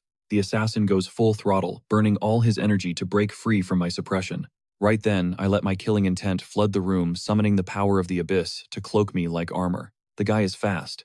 He spins around, launching 3 daggers straight at my vital points. Dad sees this and loses it. Yukdu, get out of there, run. Park Tae-jun is mentally cursing this idiot officer. This move is a suicide pact because nobody here can tank the corrosion from that poison, not even the user. The toxic cloud starts, expanding instantly. In a split second, 4 or 5 soldiers just drop dead. Park Tae-jun hates how this is playing out, but hey, at least the poison is wiping out the Shelter 6 enemies too. He needs to bail from this biohazard zone stat. But, just as he thinks that a massive hand swoops in, I snatch up both of their fleeing bodies like I am picking up baby chicks. They are immobilized. Park Tae-jun is mind blown that I am still standing. That is boss-tier poison capable of melting a level 90 entity. Even the assassin officer looks horrified. If someone is moving inside this death cloud, there is only one explanation. They are facing a monster that even high-level poison cannot scratch. Caught in my grip, both of them realize the same thing at the exact same time. They messed with the wrong character today. That sneak attack, I caught it right in my teeth. I casually spit the dagger handles onto the floor. Clang. The audacity is laughable. Did this guy actually think a cheap trick like that could end me? Absurd. I tell them to freeze. Twitch again, and I am sending you straight to the Underworld King. We are ending this right now. Park Tae-jun is frantically analyzing stats in his head. Intelligence. Perception, strength, agility, constitution. To tank that poison. My constitution stat has to be on par with a level 100 player. I roar at them, tell your boys to drop the steel. But this officer has a death wish. He ignores me, scrambling back to grab onto my leg. He leaps into the air. Before I can blink, he locks my right arm and screams for Park Tae-hyung to rush me. A twisted smirk creeps onto Park Tae-hyung's face. He thinks he just hit the jackpot. While I'm supposedly struggling with the armbar, Tae-hyung winds up for a cheap sucker punch. But honestly, the guy moves like a snail in molasses. I snap, unleashing my aura, and send both of their bodies flying. Two blurry figures zoom right past Dad in a split second. Then boom. They smash into the wall behind him, kicking up a massive cloud of dust and debris on impact. That one hit basically knocks them into next week. Dad's jaw hits the floor. He can't believe his son just one-shotted two elite experts. But the show's not over. The assassin starts fading into thin air. I just let out a cold scoff. Cheap parlor tricks. You really think that works on a pro? He pops his shadow shield ability. Instantly, he materializes right behind me, convinced there's zero way I can dodge this. Thunk. He drives the blade straight into my back. But surprise, surprise, the steel stops dead. It can't even scratch my skin. The assassin freezes brain, short-circuiting. How is this even possible? It gets better. His dagger is wedged tight against my muscle, and no matter how hard he tugs, it's not budging. I whip around and throw a punch. As he scrambles back, I casually snatch the dagger right out of his grip. Suddenly, blood starts gushing from his nose. I didn't even touch him, just the wind pressure from my fist did that damage. Now his brain is screaming one thing: run. Too bad I'm not in a forgiving mood. The second he tries to bolt, I flash step right in his face, locking eyes. No talk, just action. I grab his skull and slam it. Straight down. The assassin's mind goes blank with terror. This speed is just god-tier level. With the trash taken out, I slowly stand up. Crisis averted, time to head back. Meanwhile, Hante-san and his crew are so shook they've forgotten how to speak. Every step I take forward, the soldiers flinch and step back. Their commanding officer is literally in my clutches, but nobody has the guts to demand his release. One grunt looks like he wants to try something, but his buddies behind him are frantically shaking their heads, signaling, "Don't do it, bro, or we all get deleted." With my back to Dad, I call out, "I'll leave the other guy to you. Let's wrap this up and go home." Dad's mouth just twitches. Thank God his son showed up today. Without him, they'd all be toast. Next day, back at the crib, Dad pushes the door open. Looks like the interrogation is finally over. Bad news, Dad got zero intel out of them. But honestly, whatever. At least we know where the Tiger Roar Guild stands. Still, we gotta stay on high alert for the next few days. But there's something else eating at Dad. Forget the enemy plans for a second. Son, talk to us. What happened to you? Everyone in the room is dying to know what I went through these last 5 years. How did I get this OP in such a short time? They can't wrap their heads around it. Seeing the mess between Dad and those guys, I realize I can't keep them in the dark anymore. It's time to spill the tea. So I start from the beginning. 5 years ago, I fell into a place called the Abyss. I spent that entire time hunting monsters nonstop. Must have gotten trapped inside one of the towers. I dropped the whole truth, including the part where I spent 500 years grinding inside until finally, a summoner warped me back to Earth. Dad strokes his chin, trying to process this insanity. This story is wild. Hard to believe. There are 16 towers in total, but none of them match what you're describing. That means you hit an undocumented tower and had the worst luck imaginable getting sucked in. That's when Han Tae-san chimes in. If that tower is near shelter number 6, we should make clearing it a priority. Dad just lets out a heavy sigh. Son, I'm just glad you made it back in one piece. I'll handle the rest. Hearing this, Han Tae-san bursts out laughing. Handle it. Your kid came back 1,000,000 times stronger than the rest of us combined. Relief, please. If I were you, I'd be waking up laughing every single day. Mom gently touches my hand, eyes full of pain. I don't care what happened. All that matters is you're home safe now. Since I got back, Dad's got this crazy conviction burning in his chest. He refuses to let this family fall apart again. He's ready to move heaven and earth just to keep this home safe. A second ago, I caught a glimpse of Mom's hands. They were rough, covered in old scars. Dad's hands are the exact same. Looks like we're all rocking the same battle wounds. I make a silent vow right then and there. I'm never leaving them hanging again. I'll use every ounce of power I have to glue this family back together. Suddenly, the lights overhead just die. Total blackout. Darkness hits and my brain stutters for a sec. I know exactly who's about to crash the party. Dad and Hunt Sam are totally lost. What the hell? Is the power out? Next second, boom. Just like I predicted. That caped creep's face materializes right next to mine. Honestly, this guy is getting on my last nerve. The hooded guy starts reciting his old lines like a broken record. There is no escape, seed of the abyss. But hold up, something's off. He's going off script this time. Found you at last. The creepy part is Mom's looking right through this cursed jerk. She's just staring at the dead light bulb, completely clueless. Suddenly, the hooded guy's eyes snap wide open. Then poof, he vanishes from my shoulder. Doesn't feel like he faded away though. Feels like he detached from me. The second his head's gone, he manifests right behind my back. Long time no see, seed of the abyss. Okay, now things are getting spicy. He's actually sentient now. I gotta figure out if this is a hallucination or if he's physically here. I try to lock onto his energy signatures. Nothing. He hasn't fully materialized yet. Gotta be a mind game. I was planning to squash this bug after I handled my family drama, but then the creep slowly reaches out a hand, ignoring me. Cute. You think I'm just in your head. Mortals love lying to themselves. Before I can react, his hands clamp over my eyes. Time to pay the price for that arrogance.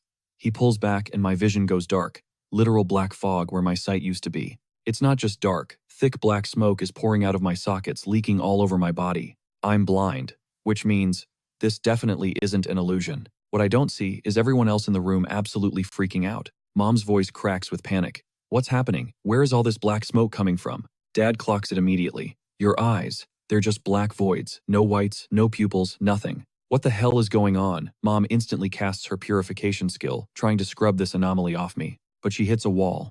A system alert pops up in her face. Target is not under a curse. Skill ineffective. But looking at me, she knows the system is lying. I feel like such an idiot. I let my guard down for 1 second, and now I'm fighting blind. Lucky for me, my other senses are razor sharp. I shift my stance, ready to throw down. No way am I letting my parents get caught in the crossfire. My body snaps into action. I lunge forward and lock my hand around the hooded guy's throat. To everyone else, I just grabbed a handful of empty air. But the hooded guy, he just laughs. Scared, go ahead kid, crush my windpipe. Dad looks like he's about to have a heart attack. He's totally spun around. Son, is there an enemy here? Why can't we see them? Mom's just as blind to it. I ignore them, focusing my dead eyes on the hooded guy with pure killing intent. Why won't you quit, you coward? That word coward cracks him up. Don't get it twisted. I'm no coward. Actually, I never introduced myself properly. I am of the noble Aesir. I am Hodor, god of darkness. And he's haunting me because I absorbed that black crystal back in the abyss. Turns out that was divine power the Aesir left behind. Technically, that's his dark turf. When I was down there, God's messengers had eyes on me the whole time. Since I bailed without a hall pass, those messengers are starting to swarm. He demands I go back to the abyss with him right now. But listening to him, these so-called messengers of God sound suspiciously like that Eslar Mom warned us about. Yeah, he's here. Dad's already gripping his hilt, ready to throw hands. He doesn't know the full story, but his instincts are screaming danger. This hooded creep is bad news. We need to end him. Permanently. Mom steps in. Hold up, let's watch. I let out a cold chuckle. Yo, even a so-called god like you got clapped by me. What gives you the right to order me back? Don't think a little pain is gonna stop me if you keep pushing my buttons. God's messengers, I'll unalive them all. That triggered him. Don't get it twisted, kid. Just because you got lucky once. The other Eslars, they're on a whole different level. You're way underestimating the threat. I could strip your power without even breaking a sweat. Okay, that threw me off. Didn't expect Mr. Arrogance to admit he's weaker than the others. But why should I buy what he's selling? The guy bursts into manic laughter. Don't say I didn't warn you. Everything I'm doing is for your own good, you clueless peasant. You think I'm lying? When the sky starts raining blood, you're gonna regret every choice you've made. He's getting in my head. I have zero reasons to trust him, but ignoring him might be the only play here. I'm torn. Honestly, I'm still shaky about my own power levels against these Eslars. Suddenly, we hear a noise outside. Someone's pulling up. Before we even see a face, a voice booms out. A deep chant echoes, flooding the room with golden light. Next second, a terrifying force blasts from the doorway, hitting Hootie and making him scream in agony. At the same time, the fog in my vision clears. The hooded guy is totally frozen by some binding spell. No matter what he tries, he's stuck. The newcomer speaks slowly. He wasn't lying. I believe you. Dad's face lights up when he sees who it is. Susan. Yeah. How'd you find us? Meanwhile, that light washes over me and boom, my sight is back. I look up, it's the monk from the shelter entrance. I knew it. This guy's a hidden master. I glance back at Dad. You know him, he nods. Know him. We're way past just knowing each other. We founded the United Guild together. But right now he's got something urgent to discuss. Dad steps up. What's going on? I'll fill you in later. First I need to talk to your son. Then I'll explain. 2.5 hours fly by. Once the room clears, I ask Shuxienzi to break down this urgent situation. He points to his eyes. I'm no Eslar, but I can see divine energy. That's how. I used forbidden arts to seal that god. He means the hooded guy. My power might be similar in nature, but his strength is beyond any normal deity. Doesn't matter how I got this sight. We're out of time. Powerful forces are converging on this spot right now. We need a plan. Fast. They're coming for one thing, my power. I don't know the drama between you and that god, but he wasn't lying. Still, you can't go back to the abyss. Whatever's lurking in the tower is way worse than the Eslars. He's just trying to gaslight you into returning so he can steal your divine power. Your best move, leave here, join the military. I grimace. Join the army. You mean the guys who tried to bomb me into oblivion? Shuxienzi laughs. The army's messy, sure, but there's one person inside you can trust. If you officially enlist, the Eslars won't touch you. It's too risky for them. Let's table the army talk. If I bounce, who protects? My parents. He calms me down. The Eslars follow a code. They don't target civilians. That rule is the only reason the alliance still stands. Suddenly, Shuxienzi flares his aura. Countless lights burst from his body. Plus, I'm here. They won't try anything stupid. The Litan people's power. It rivals the Eslars. Unless they have a death wish, they won't lay a finger on this place. Keep your mouth shut around your parents or anyone else here. Smash cut to the Tiger Roar Guild's war room. The vibe is toxic. The crew is gathered looking totally disgusted. What a pointless waste of time. Can't believe they dragged all 4 of us out here for some nobody with 0 system stats. Intel claims the white-haired kid is the spawn of Choi Jin-han. Yeah, the guy who ghosted everyone years ago. Probably managed to clear a tower or something. Honestly, for trash like that, Fei Long could solo him easily. Dragging the whole squad here is overkill.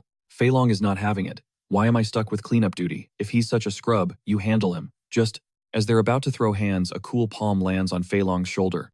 The blue-haired woman shakes her head, silently telling him to chill and follow the boss's orders. That's Athena, another S-class heavy hitter. Then the man at the head of the table speaks up, voice low and dangerous. I'm joining this hunt personally. The room goes dead silent. Everyone is shook. Even the guildmaster is stepping in. This comes straight from Zeus. The kid Yugdu, he needs to be deleted. Plus, Tower 16 near Shelter 6 is about to go live. This is why we need total control. That stubborn alliance rejected our offer. They think they can run their own game. So tonight we wipe them all out. Yugdu and the parents who built that alliance. Pure, unadulterated killing intent. Radiates from the guildmaster's eyes. Nobody defies Zeus. This mission must be flawless. Listen up, fam. That's Licht, the guildmaster of Tiger Roar. Level 118, rocking the inherited divine power of Zeus. Meanwhile, back at our base, we've been prepping like crazy. Shiwu tells me to take command and track down Park Soo-jin. He says she's an old friend of his and will definitely have my back so I can trust her. Also, if things go south and a fight breaks out, keep your eyes peeled for that curse master. Once their formation locks in, even Tiger Roar won't be able to touch us. Mom flashes a warm smile. The alliance is holding the line here. Go. Your father and I are strong too. We've got this. I nod, pretending I'm chill. But deep down, my gut is twisting with a bad feeling. I just got my parents back. I don't want to leave them now. 15 minutes later, Shiwu is meditating by the front gate, waiting for the inevitable.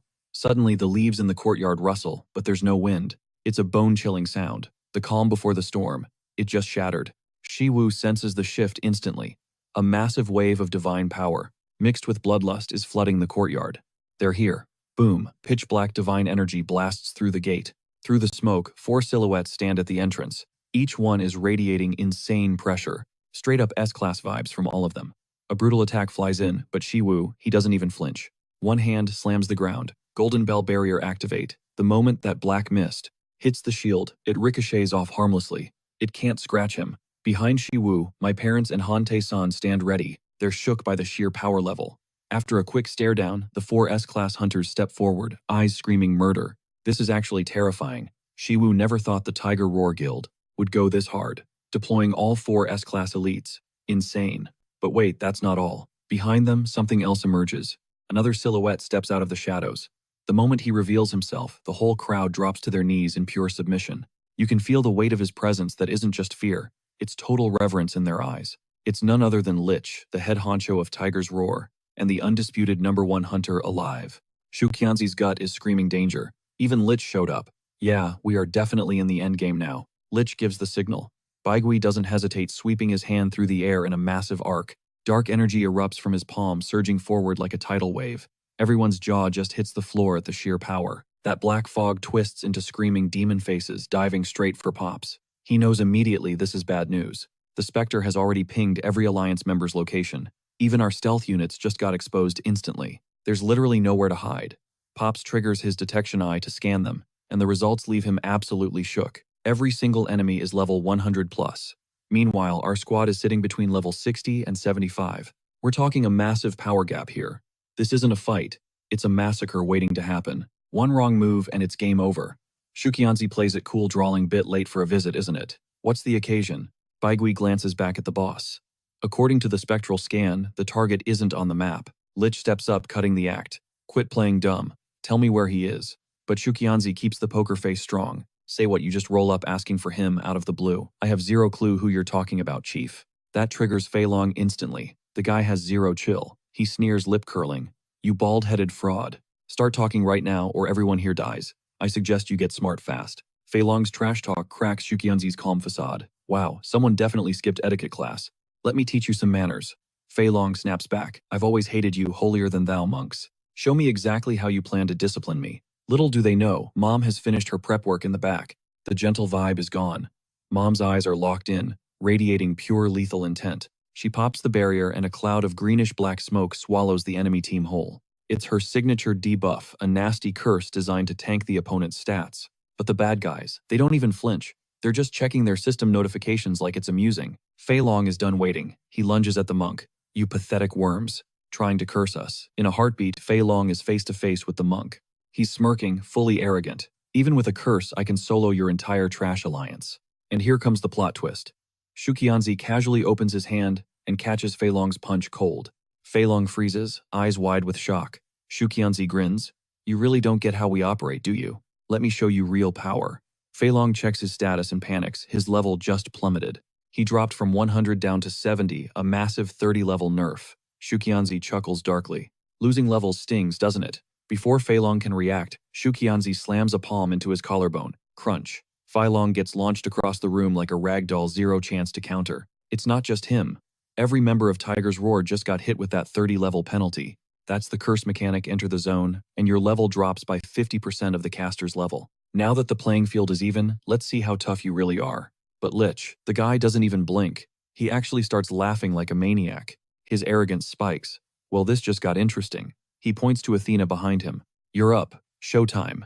Athena nods, power swirling around her palms instantly. Magic floods her hands. The tension snaps. It's an all-out war now. Lich is banking on this chaos to lure Yugdu back out of hiding.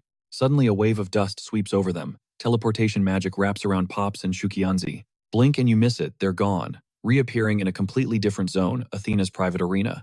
It's a dimension built for duels. Shukianzi is rattled. This spatial magic is next level. We are in deep trouble. Meanwhile, Lich is chilling back at the guild base. It's been a long time since I found something this fun. It's a complete deadlock. Neither side is giving an inch. My adrenaline is spiking, pulse hammering like a drum in my chest. Watching Yukdu walk straight into the trap, yeah, that never gets old. Meanwhile, the United Guild goons are losing their minds, screaming at Lich. You scumbag. What did you do to our boss? Lich ignores the noise, ready to clean house. Your time is up. At the same time, I finally locked onto Park Sujin's exact coordinates. I dive from the sky and stick a superhero landing right in front of them. The dynamic entrance leaves them totally shook. Park Sujin looks stunned. Who is this masked freak? I don't waste time. I whip the photo out of my pocket and scan the blonde woman standing there. Match confirmed. That's definitely Park Sujin. I throw my hands up fast, showing I'm not here to fight. Alliance. I'm here for military protection. Sujin waves her, hand signaling her squad to lower the guns. He's clear. She's already run the background check. You're Choi Yuk do right. You ghosted the world 5 years ago, and now you make a legendary comeback. However, she's got some burning questions and wants to have a real talk. Back at the arena, it's go time. Athena slams her staff into the ground with enough force to crack the pavement. She starts the chant, calling on high powers. Manifest and judge this battle. As she speaks, the staff starts pulsating with a crimson glow. A split second later, a beam of pure energy blasts into the sky. The light twists and morphs until a massive angel materializes out of thin air. Dad's jaw drops. Is that actual divine power? The vibe of this duel just turned sinister. A blue force field expands under the angel, sealing the dual space inside a dome. The rules are set 5 versus 5. First to 3 wins takes the blessing of Olympus. The losers get incinerated by holy fire. Fei Long glares at us, his eyes full of venom. You're all destined to rot here. Just wait for the flames to cook you alive. Mom's heart sinks. The power gap between the two teams is massive, and everything is spiraling out of control way too fast. Her future sight is glitching, she can't see a thing. Dad looks around, totally lost. We need 5 fighters, but we've got 8 people here. The math ain't mathing. Athena cuts him off. We said 5, there will be 5. As for the missing 2, they're en route. They might be late to the party, but they never skip. They're the main characters of this show after all. Meanwhile, Fei Long is itching to throw hands. Who's stepping up to die first? I'll handle you. Everyone gets the system ping to enter. The kill zone. The deathmatch is on. Dad locks eyes with Fei Long. This punk is really begging for a beatdown. I'll take him. Suddenly, Shushankai steps in his path. This mess is entirely on me because I made a bad call. I have to take responsibility and secure the dub for us. Dad claps a hand on his shoulder. Hey, relax. Unexpected stuff. Happens all the time. It was out of your control. Just sticking with me is enough. You don't have to carry this. Besides, my wife's curse nerfed their stats, so we actually have a shot in a one-on-one. Let me handle this. Even. Hante-san backs him up. Yeah, she's not built for combat. We just need 3 wins. I trust the boss's strength. He'll crush him. But Shushankai just chuckles darkly. You guys don't get it. That guy Fei Long, he's no joke. He looks up, eyes deadly serious. He's the wildest beast in the Tiger Roar Guild. Punching above his weight class is like breathing for him. Since he became a divine messenger, his OP skills let him solo an entire guild that had 3 5 rankers. And the scariest part, he didn't even take a scratch. So let me take this fight. I've got a plan. To secure the W in the arena, he steps into the kill zone without even a backward glance, leaving the opener to me. Solid choice. I won't let you down.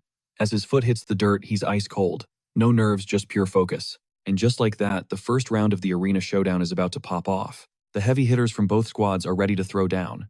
Shixian locks in his gaze, sharpening like a razor blade. Come get some. Don't bore me, alright. He's taunting him. Classic strat: make the enemy lose their cool, so they lose their logic. And that's how you boost your win rate. Just as Shixian predicted, the trash talk hits a nerve. Fei Long snaps instantly. You arrogant little punk. High above, Athena sweeps her arm across the air. Fighters, take your marks. The second Athena drops the command, the chaos officially begins. Fei Long explodes with a terrifying aura, launching himself at Shixian like a missile. Shut your trap, monk, and try blocking this. But the monk, he's a brick wall. He parries every single strike effortlessly. No matter how fast Fei Long blurs, he can't land a fatal hit. The Pope and his crew are watching every move from the sidelines. Down in the pit, these two are moving at speeds the human eye can barely track. Fei Long is actually loving this adrenaline rush. Those were just warm-ups. You better start trying, or you're dead meat. But mid-sentence, Shixian snatches his fist out of the air. The Pope is absolutely hyping up watching this. Shixian is clearly outpacing Fei Long. Round 1 looks like a guaranteed dub for the monk. Suddenly, a dark, creepy energy erupts from Fei Long. He doesn't even look worried that his fist is caught. Shixian's face drops. Something's off. The vibe just shifted. How did his power level spike like that? Shixian doesn't wait to find out. He needs to draw first blood. He blasts Fei Long with a palm strike and instantly backflips over 10 meters away. He's creating a gap. Fei Long lets out a wicked cackle. Playing it safe, huh? Even Athena and Vale are impressed. Hit and run. That's a high IQ play right there. He strikes and immediately creates distance. His survival instincts are screaming at him. Back on Shixian's side, that palm strike came with a cost. His hand is throbbing from the recoil damage. Fei Long sees it and bursts into manic laughter, slowly reaching out his hand. Told you you were an idiot. Looks like I was right. How's the bite of my boy? Cadmus feel. Hearing that name, Shixian freezes in shock. Cadmus isn't just a name. It's the spirit snake fused with Fei Long's body. Fei Long taunts him, telling Shixian to quit shaking and keep fighting. He's finally having fun and doesn't want the party to end yet. Before the echo of his voice fades, Fei Long vanishes from his spot. You won't attack, fine. I'll bring the pain to you.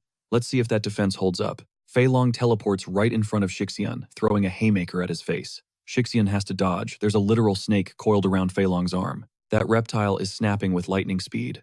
One wrong move, and those fangs are sinking in. Shixian is stressing. Damn snake is a nightmare. After trading a few blows, Shixian realizes the snake isn't just fast, it's getting faster. And that bite force, lethal.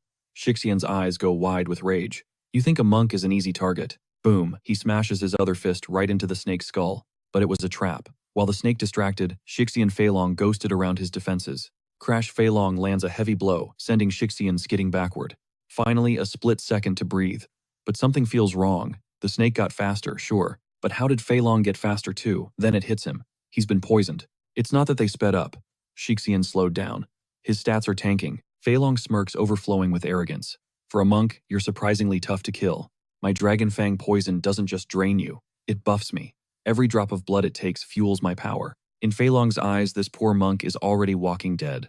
The Pope, regenerating his health bar by draining the lifeblood straight out of his victims. Fei Long takes one look and knows it's a wrap. That poor monk is absolutely cooked, running completely on fumes. Standing there is the Pope. Let's size up Fei Long's condition right this second. If this keeps up, the power gap is going to snowball out of control. Is Shi Chunzi even going to survive this beatdown? It's a total bloodbath out there, but Fei Long is clearly dominating the flow of battle. Wham! Fei Long launches a devastating kick, smashing right into Shi Chunzi's shoulder with bone-crushing force. He doesn't let up, cackling like a maniac while he strikes. How's that dragon poison tasting, huh? Running through your veins yet? Let's see how long you last. Fei Long unleashes a brutal combo, every single hit connecting with Shi Chunzi's flesh. Shi Chunzi can't even find an opening to clap back. Instead, he starts rapid-fire chanting ancient sutras. Hearing the mumbling, Fei Long bursts out laughing. Pathetic monk, you really think spitting some holy verses is gonna save your skin, waiting for Buddha to swoop in. But Fei Long is totally missing what Athena and Baigui are seeing from the sidelines. They spot a glitch in the matrix. Am I tripping? Is that actual divine power wrapping around him? The guy isn't even S-class. Suddenly, blinding golden rays burst from Shi Chunzi, enveloping his entire form. But Fei Long is too tunneled on the kill to notice. Shi Chunzi starts parrying attacks effortlessly, never breaking his chant. Outside the arena, the Pope is losing his mind. He's witnessing a miracle and a massive gamble. He actually came up with a clutch strategy in this situation. We might actually take this dub and win the match. Because right now, Shi Chunzi looks straight up invincible. He slams his palms together. All dharmas return to one. The dharma form is forged within the Vajra precepts. I call upon all manifestations of Buddha, heed my command. And that's when Fei Long finally realizes something is sketchy. This guy's aura, it's skyrocketing. Boom, a massive golden Buddha materializes in the void. Its eyes gaze down with pure divine contempt. It's looking at Fei Long, the messenger of foreign gods, like he's absolute trash. The majesty is overwhelming, but Fei Long, he's only shocked for a split second. He doesn't give a damn about gods. Cheap parlor tricks. You think this light show can stop me? Shi Chunzi hovers in midair, piloting the giant Buddha avatar, locking in for the counteroffensive. Whoosh! He launches forward, blurring across the arena with insane speed. But this is exactly what Fei Long wanted. Moron, you want to throw hands in close combat. That confidence must be coming from that shiny divine armor. It gives Fei Long a sense of déjà vu, reminding him of another fool he slaughtered back in the day. That guy also thought his condensed divine energy could tank the fangs of the poison dragon. Big mistake. He didn't know that divine power isn't a shield, it's premium fuel tastier than fresh blood. That dude didn't last 2 rounds before Fei Long deleted him. And now here comes fool number 2. Fei Long thinks history is about to repeat itself. But he never expected Shi Chunzi's fist to crack, smash right into his face. The velocity is so broken, Fei Long couldn't even twitch. Shi Chunzi follows through, and the kinetic force sends Fei Long flying across the arena like a rag doll. He can't believe it. Did he just use divine mana to neutralize my poison debuff and reset his stats? No mercy, Shi Chunzi drives a heavy boot straight into his gut. Cough. Fei Long hacks up a mouthful of fresh blood. It's not just his speed, his strength, his reflexes, everything is back online. He got a massive all-stat buff. Now fully powered up, Shi Chunzi goes berserk on Fei Long. He's venting every ounce of rage from the beating he just took. It's payback time. But Fei Long is a beast. His pain tolerance is god tier. He's basically the guild's ultimate tank. He face tanks the barrage, waiting for the perfect split second to activate his poison dragon counter. Fei Long's eyes light up with twisted excitement. You probably don't get it yet, do ya? That holy energy inside you. It's gourmet Wagyu beef for my pet. You damn bald donkey. Just give up and let my dragon feast on you. Shi Chunzi freezes in horror. What the?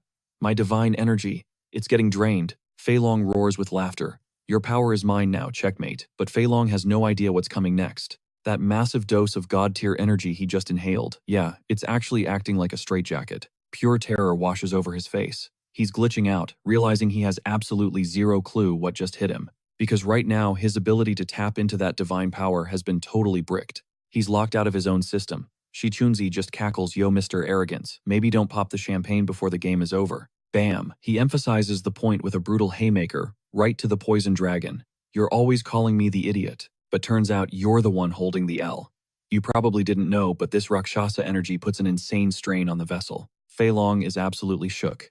Wait, is my poison dragon actually rejecting your power? How is that even physically possible? Shichunzi gives him a look like he's explaining quantum physics to a toddler. Bro, when did I ever claim this was divine energy? You are painfully naive. But Shichunzi isn't just trash talking. He's throwing hands. He connects with a heavy blow, sending Fei Long launching across the arena. Who had Tiger Roar's top dog getting wrecked by a monk on their bingo card? If you told the streets this was happening, nobody would believe it. Meanwhile, Mom watches from the sidelines cool as a cucumber. She knows this fight is basically a wrap. Before she couldn't wrap her head around why Shichunzi chose the Rakshasa path. It locks him out of the Slayer class and caps his abilities strictly to raw physical muscle. Plus, the karma attached to that power is heavy, toxic, and wildly unstable. You gotta stack up good deeds constantly just to keep it in check. Without deep meditation, that karma will eat you alive. Karma is basically cosmic cause and effect, and Fei Long just chugged a massive dose he can't handle. Now, twitching a finger feels like lifting a mountain for him. Shichunzi senses the good game moment and clasps, his hands bowing respectfully. But don't let the pose fool you, his words are pure venom. Looks like all your villain arcs left you with zero inner peace. You can't handle my karma, son. Dad bursts out laughing. Told you guys not to panic. Shichunzi is a beast. If he calls the win, it's a win. Up in the VIP seats, Athena and Vali are completely blindsided. They had no clue this kind of power was even in the meta. Still, a little paralysis trick isn't going to seal the deal against a pro. If that's all the monk has got, he is severely underestimating what a Slayer can do when pushed against a wall. Right on cue, Fei Long slams a hand into the dirt, propping himself up. He's struggling, veins popping, but then boom, he forces his system to reboot. He snaps back into control of his limbs, but the guy is running on fumes. He's so drained he can't even keep his poison dragon avatar manifest. But look at his eyes, pure, unadulterated rage. Fine, if I'm going down, I'm taking you with me. He absolutely refuses to take the loss here. Suddenly, Fei Long grabs the fading dragon head on his shoulder and violently rips it open. One last gamble. Get ready to meet your maker, you bald freak. Shichunzi watches something nasty bubble up from Fei Long. A single drop of that corrupted blood hits the floor, and boom, massive clouds of toxic pink smoke erupt instantly. Seeing that chemical hazard, Shichunzi immediately clamps his hands over his face and stops breathing. That's not just smoke, it's lethal gas. He has to play this safe. Looking up, the entire arena is engulfed in the haze. Then a sound like thunder cracks through the air, putting Shichunzi on high alert. Dad and Han-san are freaking out. Wait, is that the beat of war drums? Where is that coming from? Meanwhile, inside the smog, Fei Long is totally unaffected, casting some dark ritual. Great General Ares, I offer this poison dragon blood as tribute. Grant me your spear. As he chants, that thick smoke starts swirling, morphing into a violent tornado. In a flash, a crimson spear materializes out of thin air. Fei Long reaches out to grab it. This is it, his final trump card. As long as he holds that weapon, he can keep swinging until his bones turn to dust. No fear left, just pure bloodlust. Athena's jaw hits the floor. That's a legit divine weapon. Even a Slayer shouldn't be able to touch that without level restrictions. It's charged with the power of the gods, and morphs perfectly to match the fighter's style. Whoa, listen to that maniacal laughter. That right there. That is the unbridgeable canyon between a casual gamer and a top-tier ranker. And Suyunsi might be completely cooked today. Even Athena watching from above is starting to sweat bullets. Fei Long just pulled out the poison dragon item Ares slipped him. If the other gods catch wind of this little cheat, they are going to flip out. However, knowing Ares and his merciful side, if Fei Long secures the dub, the war god will probably sweep it under the rug. Flip side, if he chokes, the punishment is going to be straight-up nightmare fuel. But right now, Fei Long isn't thinking about consequences. He is locked in on the kill. Athena brushes off her anxiety. There is no way a normie player claps a ranker wielding a literal god-tier weapon. Zero worries left. With that spear in hand, Fei Long's confidence is skyrocketing through the roof. He is totally dismissing Su Yunsi now. His stats just got juiced, and it is time for the beatdown to begin. Su Yunsi is shook but tries to rush back into melee range. But blink and you miss it. Su Yunsi can't even track the spear in Fei Long's grip, even fighting blind. Our boy knows one thing for sure, stay the hell away. As long as he keeps a buffer zone, Fei Long shouldn't be able to touch him. But the second that thought crosses his mind, a phantom slash rips his cheek open. Su Yunsi's face says it all, pure horror. Is this game over? Just wait, it gets worse. Hey miserable monk, go boom, as Fei Long taunts him. Sure enough, a deafening blast erupts right next to Su Yunsi's ear. The explosion catches him completely off guard. His instincts scream danger, and he barely throws up a charm block in time. Close call. But he can feel it, that spear is dripping with the same corrosive nastiness as the poison dragon. A system alert pops up due to the corrosive blood of Ares effect. His defense just tanked by 50%. Yeah, you heard me. 50%. Su Yunxi is basically made of glass now. Fei Long strolls over cool as ice. Bet that armor is toast by now, huh? Let's see you tank this. Boom, Fei Long moves like a streak of lightning, closing the gap instantly. He throws a massive punch, at warp speed, but Su Yunxi weaves past it. Nice dodge right, wrong. Avoiding the fist doesn't mean he escaped the spear. Su Yunxi's eyes go wide with total shock. This guy is literally shooting spear tips from his body. How do you even counter that? If Su Yunxi hadn't nerfed Fei Long's skills earlier, he would be a corpse right now. He spots an opening and throws a desperate palm strike. But it is weak sauce. Fei Long sidesteps it like it is nothing. Still, Su Yunxi uses the momentum to launch himself backward, putting some serious real estate between him and that monster. He still has no clue what the spear's max range actually is. Slowly raising a hand, Su Yunxi starts, chanting under his breath. Let the three realms be cleansed, wash away the conflict, and incinerate the karmic sins. Fei Long laughs like a maniac. That is your limit. He digs his nails into his own palm, ripping it open until fresh blood sprays everywhere. In seconds, a massive amount of crimson is gushing from the wound. You think running away helps? I am extending my reach, pal. Try dodging this. Su Yunxi ignores the trash talk, whispering the mantra faster. Suddenly, Fei Long sees something that stops him cold. A massive magical formation erupts, wrapping around him. Golden light locks him down like a cage, crushing him with immense gravitational pressure. Fei Long stares in disbelief. It is the Enlon mantra Su Yunxi was prepping. A sacred spell that purges evil and blocks dark forces. That nasty poison dragon blood effect has been mostly wiped out. But then, an arrogant cackle bursts from Fei Long's throat. He doesn't feel beaten at all, trying to seal me and snipe. From a distance, don't be so naive, kid. Then the impossible happens. Fei Long actually forces himself up against the crushing weight. A terrifying aura explodes from him as Fei Long clocks the intel and freezes, totally caught off guard. He immediately screams at Su Yunxi to watch his back. Right now, Fei Long is a walking disaster zone. Whoosh! A crimson spike tears through the air. It shoots straight for Su Yunxi's skull. Talk about a close shave, it barely misses his actual head. It pierces his straw hat, instead dealing 0 damage, but maxing out the fear factor. That was way too close. Su Yunxi is rattled. Suddenly the scene shifts. Athena manifests right in front of Dad, radiating blinding holy light. But her vibe is icy cold. She drops the law, interfere, and you get punished. Boom, a golden judgment, bolt smites Dad instantly. He can't handle the sheer agony. He drops to his knees, crushed. Mom rushes from behind, healing spells ready. Honey, are you okay? Dad is absolutely terrified right now. The only thing keeping him grounded is the searing flames pinning him down. The power of a god is no joke, but what really ticks Dad off is that Athena only chipped him for 1 single hit point. The disrespect. He feels totally humiliated. Meanwhile, Fei Long's blood aura blasts into the sky. Every trace of that blood mist is toxic gas mixed with jagged spikes. Without that warning, Su Yunxi would be toast. Fei Long glares at Dad, looks like the meddler got wrecked. Back in the ring, sweat is dripping down Su Yunxi's face. Melee combat is suicide, but those blood blades have infinite range. This just got way harder. He stands up, forcing himself to breathe slow and deep, centering his chi, checking his stamina bar. He's got maybe 3 minutes left. No other options. It's fight or die. Fei Long is on a different wavelength. His patience is at 0. He just wants to speedrun this battle. Dragging this out is a waste of time. Both fighters detonate their magical energy at the exact same second. Thunder cracks across the arena. Su Yunxi shuts his eyes, tapping into the Arhat realms. Celestial Eye Wisdom Eye Dharma Eye Buddha Eye. If he triggers the Dharma Eye right now, he can take the W. All laws return to 1. Dharma Eye open. The monk transforms into a Buddha slayer. No more mercy in his heart. He is fully embodying the path of destruction now. This Dharma Eye buffs his combat stats insanely high. Across the field, Fei Long readies his spear for the kill. The monk's power-up is massive, but the timer is ticking fast. He needs a strategy. As soon as possible, or it's game over.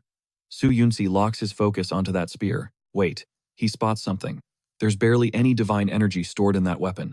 And that blood sword. From earlier, same story. No divine covering at all. It's all smoke and mirrors. Su Yunxi grins. He gets it now. This guy is a paper tiger, scary roar, but no teeth. Next second, 3 massive Buddha seals manifest behind Su Yunxi to tank Fei Long's attack. Su Yunxi catches the strike with his bare hand. Fei Long's face is priceless. Just like that, he read my move. How is that possible? Since when is this lowly monk 200 IQ? Su Yunxi bursts out laughing. This is your legendary blood spear. Talk about overhyped. Turns out it's mid. So, with a tiny flex, he snaps Fei Long's spear like a twig. You are honestly so predictable. You really relying on this blood spear as your ultimate weapon? In my eyes, your ultimate is absolutely trash. Fei Long screams, totally losing it. How did my blood spear break that easy? Athena and Bai Chi are shook watching from the sidelines. How? How did he block blood threads thin as hair? Can human eyes even track something that microscopic? Unlike those two, Dad is pumping his fist in pure joy. Looks like everything Su Yunsi said earlier was facts. He really does have a counterstrat. Having a guy like this on the squad is a huge relief. Su Yunchi stares at the blood mist lingering in his hand. With that much evil energy stacked up, dark thoughts are going to spawn. Thinking quickly, Su Yunsi decides to purify the corruption in the mist. Massive karma energy flows through. His fingers in the mist is cleansed instantly. Meanwhile, Fei Long is still in denial. So what if you read my attack, I can still throw hands? Suddenly, Su Yunsi looks startled. The blood mist that just got purified and resurfacing, this blood mist isn't just floating, it's autonomous and ready to hunt. Watching from the sidelines, Athena breaks it down slowly. The divine power in that bloodline is totally off balance. And because the blood is so diluted, it can actually slip right through enemy defenses.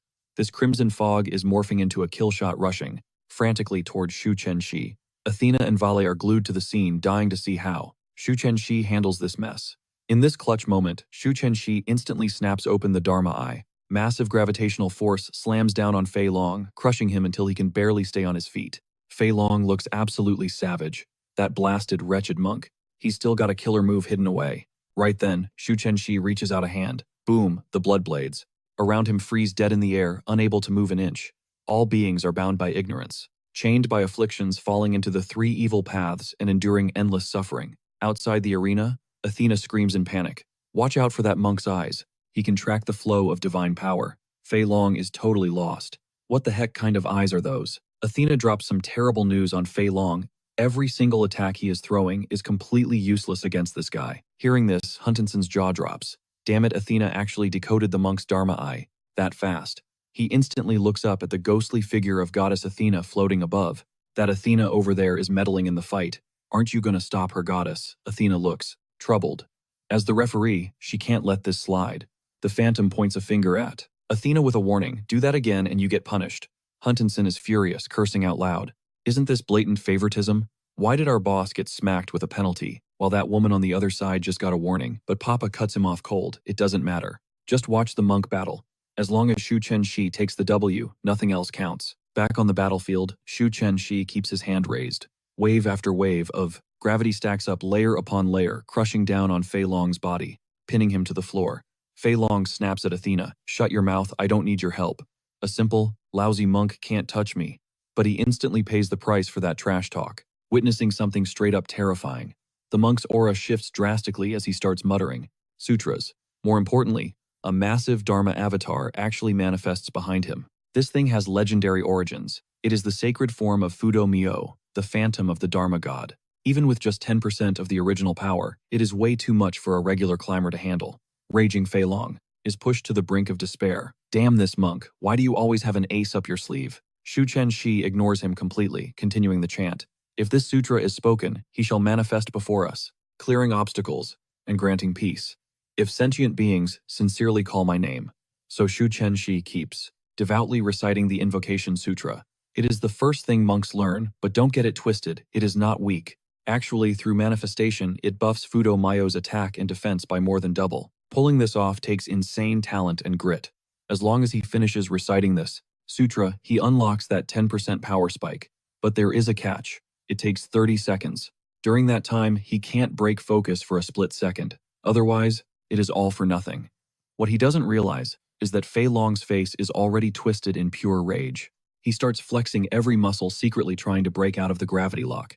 However, just as he is about to stand, Shu Chen-shi's hand presses down lightly, forcing Fei Long to kneel before him again. Shu Chen-shi feels incredibly satisfied. He looks down at Fei Long, eyes mocking him, reciting sutras for 30 seconds, right in an enemy's face. That is the ultimate humiliation. But cunning Fei Long comes up with a desperate gambit. He rips into his own flesh, letting fresh blood flow to launch a surprise attack on Shu Chen-shi. As his blood hits the floor, it shoots towards Shu Chen-shi at high speed, trying to break his concentration. Watching from high up, Athena's stressing out. She's thinking, this guy is an absolute moron. He had one job, smash the seal, interrupt the chant. Instead, he's flailing like a rookie, wasting energy on useless moves. Fei Long's DPS is effectively 0 right now. With the monk's Dharma Eye active, it doesn't matter how many blood blades he spams, Shuzhanzi sidesteps them effortlessly. Too bad, Fei Long's brain is currently mush, rationality gone. His entire existence is fixated on one thing, making sure that Bald, freak across the arena, stops breathing. But here comes the reality check for our boy Fei Long, because he can't even land a scratch on Shuzhanzi's face. That chant isn't just noise, it's hard countering his evil dragon bloodline. Brute forcing through that suppression would take an insane amount of divine mana. Basically, Fei Long is spamming useless attacks against the Dharma Eye. 0 damage. He hurls another volley of blood blades, but the monk's footwork is too clean, weaving through them like smoke. Fei Long goes full berserk mode.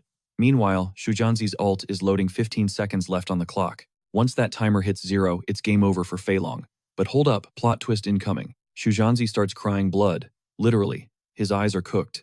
That Dharma Eye wasn't meant for marathon runs. Both fighters are running on fumes now. It's purely an endurance test who breaks first. Fei Long spots the blood and goes feral with excitement.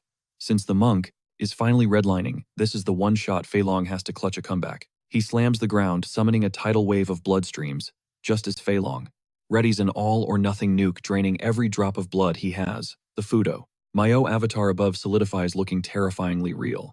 The monk needs 10 seconds max to seal the deal. 9 seconds. Tick-tock. By the 6-second mark, a triumphant smirk creeps onto Shuzhanzi's face. Athena shuts her eyes, she knows it's over. Fei Long is out of plays. Behind her, Bai Yi is raging. This hothead has negative IQ, I swear. 3 seconds left. Bai Yi and Han Tian are already mentally celebrating. The W is secured. The suspense is dead. But here's the T, nobody knows. Shuzhanzi is way past his red line. Keeping that Dharma Eye open is literally burning his life force, but he doesn't dare drop his guard for a microsecond, and powers through the chant. All follows the mind like the world-honored one. The second he drops that bar, the timer hits 0. Boom. The massive Fudo Mio avatar behind him springs into action. It moves with glitch-like speed, radiating a pressure so heavy it locks Fei Long down, making him even more frozen. Then Fudo Mio delivers the ultimate haymaker, slamming directly into Fei Long. The impact is so insane, it instantly shuts his lights out. KO. That's a wrap for the Tiger Roar Guild's S-rank hunter, the Guardian. Messenger Fei Long. Completely destroyed. The winner is the United Guild's vice president, fellow S-ranker Shuzhanzi. He lets out a massive breath. Dude was running on empty for a while now. But luckily, he took out their heavy hitter Fei Long before he crashed. Floating above Athena, declares the allied forces as the victors. Once the call is made, the arena barrier slowly dissolves. Our squad erupts into hype cheers. Shuzhanzi bows humbly to the crowd. I'm not that good, honestly. Just got lucky taking down Fei Long. Kinda embarrassing, it was this close. But hey, glad I didn't let the team down. Suddenly, a hologram of Athena addresses the masses. Winner of the first finals match, United Guild. After Fei Long gets teleported out, Athena starts spamming heal spells on him. Fei Long's tankiness is legit impressive, back to full HP in just over 10 minutes. But then Athena drops the temperature, speaking with an icy edge. You need to grind harder. Getting clapped by a monk. Embarrassing. Neither of them notices the new players stepping up behind Fei Long. But feeling their aura, Fei Long's eyes widen in pure shock. One rocking a longsword, the other gripping a long whip. They're humiliated by Fei Long's loss and look ready to teach him a painful lesson. Fei Long starts apologizing, profusely swearing he'll never take another L. But honestly, his apologies are falling on deaf ears. Useless. The thunderous roar shuts him up instantly. Zip it. A fail is a fail, period. No sob stories allowed. You can see the smirk spreading across their faces. Father sent a message expressing how deeply impressed he is with your screw-up. Congratulations, you now have the honor of getting taken out by your own squad. We're gonna harvest a chunk of your power right now. Pure terror floods Fei Long's eyes, but he's frozen, helpless. He just has to take it. Out of nowhere, that shadowy figure behind him winds up and cracks a whip violently against Fei Long's back. Blood splatters everywhere. It's brutal. Even Choi Jin Han feels a cold shiver run down his spine just watching this mess. Seriously, this is how they treat their friends. After a solid 10-minute beatdown, they finally quit. Guess Father is feeling generous today. This ends here. Disappoint Father again, and heads will roll literally. Fei Long is hanging by a thread right now. And remember, these aren't toys, they're divine weapons. Before vanishing, they drop a frosty little goodbye, watch your back, and poof, they're gone. Once the air clears, Fei Long's eyes are burning with pure, unadulterated hate. It's all that bald monk's fault. I'm gonna end him. Talk about a mood shift. While Fei Long's broken, the monk is getting the MVP treatment. Everyone's hyping the monk up, while Fei Long is licking his wounds. Suddenly, a dark laugh cuts right through Fei Long's revenge fantasy. Don't worry about payback, buddy. You won't get the chance, cause I'm up next. He flicks his wrist casually. Dark purple energy swirls in his palm, solidifying into a wicked black scythe. He knows Fei Long won't get a rematch, because the Tiger Roar Guild takes no prisoners. The loser is going to roast alive in the eternal fires of Hades. Next up, one of our guys has to face this creep. Choi Jin Han pauses, reading the room. He can tell instantly this guy's aura is on par with Fei Long's power level. Probably higher. I got this. Choi Jin Han steps up. But before he enters the arena, his wife presses a small pouch into his hand. Keep this on you. That's Eslar, the god of death. He's rocking at least 60% of the actual death god's power, which means his attacks don't just hurt your body, they target your soul. This should help. He grabs the item. If she's worried enough to hand this over, it's serious. Behind them, Shu-chan and Hante-san are hyping him up. Guild unity for the win. Choi Jin Han nods, locking in. I'll wrap this up quick and be right back. No hesitation. Choi Jin Han strides into the kill zone. He looks like a total boss walking to the center of the arena, carrying that warrior spirit marching toward destiny without flinching. Now, as a swordsman, Choi Jin Han could blast sword energy from a distance to keep enemies at bay, but that takes way too long to charge up. In a one-on-one duel like this, up close and personal is the only way to go. Choi Jin Han runs the simulation in his head. He's got a game plan ready. Phase 1, use Swift Step to bridge the gap instantly. Phase 2, unleash a combo barrage so fast the guy can't counter. Phase 3, spot the opening and land the finisher. He calls this masterpiece, the 3-step kill method. Simple, yeah. Deadly, absolutely. Suddenly, ghostly shadows erupt from Beiye's body, swirling around him like a nightmare shield. Above them, the Phantom of Athena signals the start. Warriors, take your marks. Fight. Instantly, Beiye swings that massive scythe, sending a swarm of shadow ghosts screaming toward Choi Jin Han. Choi locks in. Time for Phase 1. He triggers Flash Step to blur past the incoming ghosts. He needs to analyze the enemy while dodging. With that thought, he slashes. Left, right. A perfect X-shaped slash carves a path straight through the evil spirits. Beiye looks a little shook. He figured this guy was just another basic, predictable sword swinger. But as the words leave Beiye's mouth, Choi Jin Han is already gone, teleported. He materializes right behind the Reaper blade primed for the kill. But wait, Beiye isn't panicking. The guy looks totally in control. Swing Choi Jin Han's blade slices through the air. A horizontal slash cleanly bisects Beiye's body. That hit was savage. It looked like a one-hit KO. But Choi Jin Han's eyes widen in horror. Something's wrong. There was no resistance. His sword cut through air, not flesh. The plan failed. It wasn't the real body, just a shadow clone. Choi realizes he just wasted his best move. He played his trump card on a decoy. Damn it, Choi curses under his breath. Too late. Dozens of evil spirits materialize behind him, ready to rip him apart. Bam! The spirits coalesce instantly, whipping up a pitch-black fog tornado. It swallows Choi Jin Han whole. But Beiye isn't stupid. He knows that trap won't hold a beast like Jin Han, so he tactically retreats. He keeps creating distance. And exactly as predicted, Jin Han barely flicks his wrist. That single casual swing shreds the tornado, carving an exit. He doesn't pause to breathe. He launches straight at Beiye's main body. He needs a speedrun victory here. Beiye just smirks, totally amused. I actually thought you had brains, but you're even denser than Fei Long.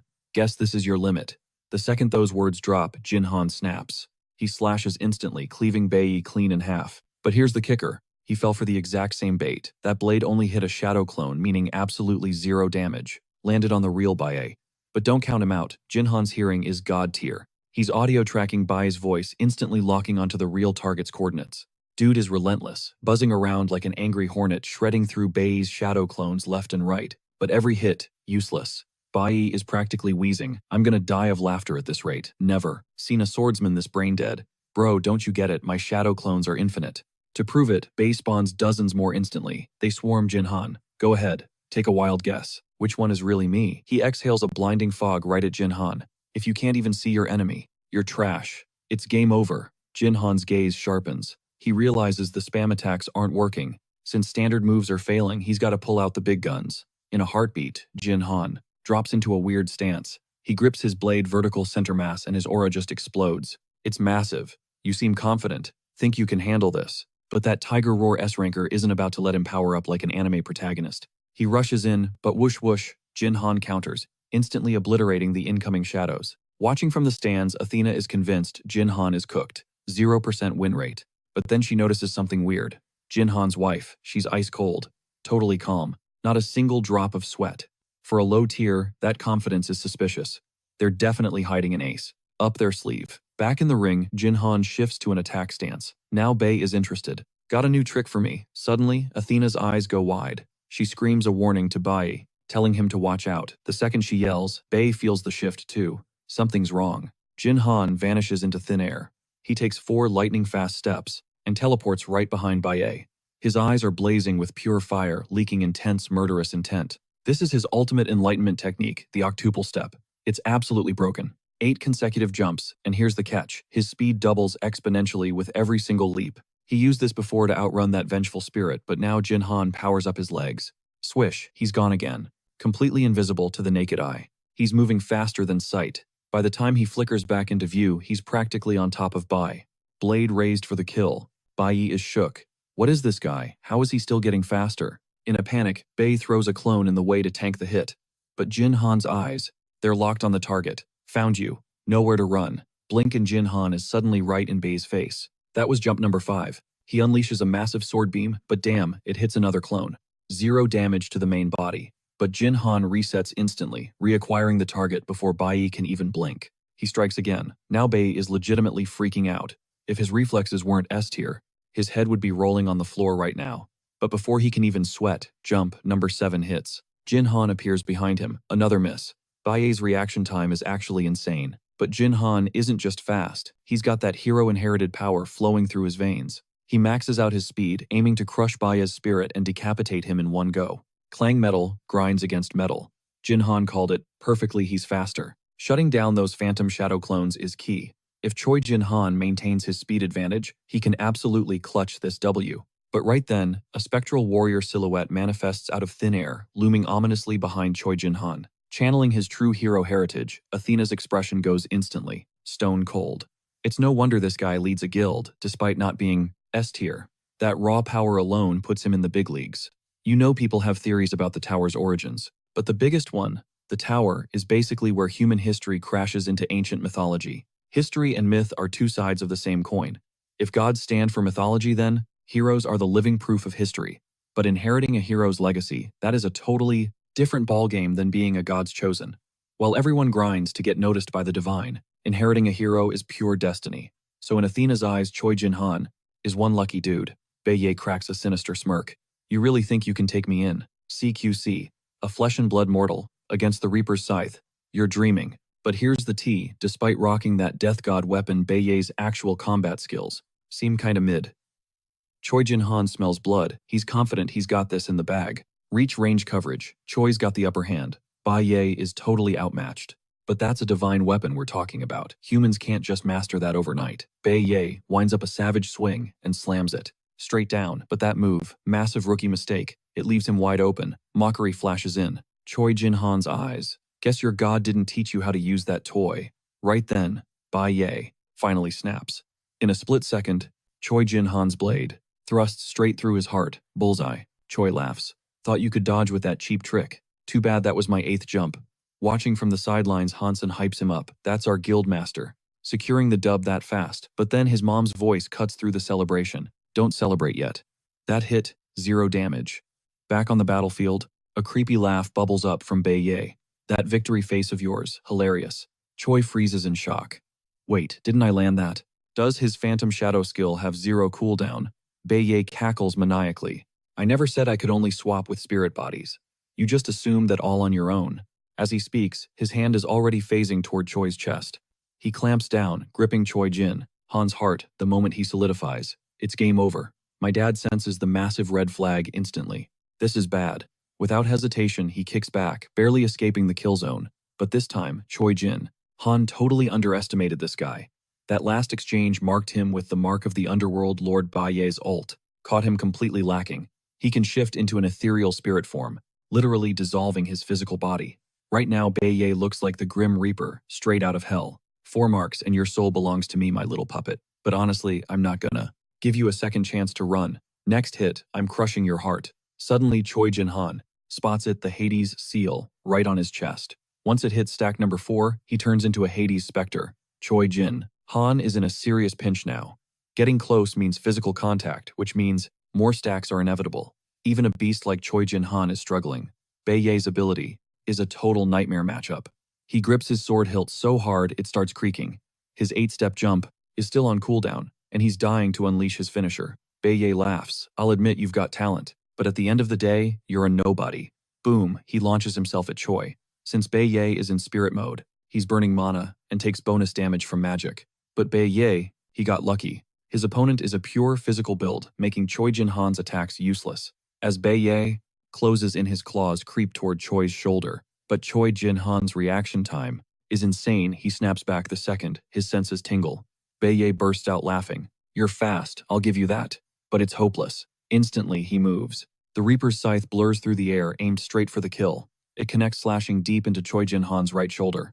That makes strike two. Two more marks, and it is game over. Panic starts to cloud Choi Jin-han's mind. Keeping this up is a one-way ticket to the grave. Bei starts monologuing his opponent's grim fate. Your flesh is gonna burn, rot, and crumble into nothingness in the pits of hell. Your bones will turn to dust. Chains will shackle your soul, turning you into my mindless puppet. Bei lunges again. Cold sweat drips down Choi Jin-han's face. You sick bastard.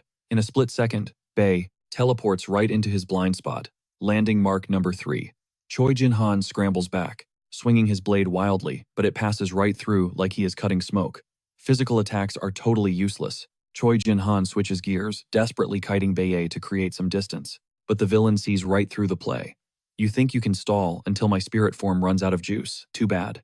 That strategy is trash. He can stay in ghost mode for at least 3 more minutes. One more touch, and he wins. This next exchange is sudden death. Choi Jin-han knows the stakes are do or die. He pours every ounce of mana into his sword. Bei cracks up laughing. Are you actually stupid? Charging your blade in that condition, aren't you terrified of the 4th mark? The second he shuts his mouth, he warps right behind Choi Jin-han's back. But Choi Jin-han isn't panicking. He is slowly drawing his blade. As steel leaves the sheath, blue lightning crackles and pops along the metal.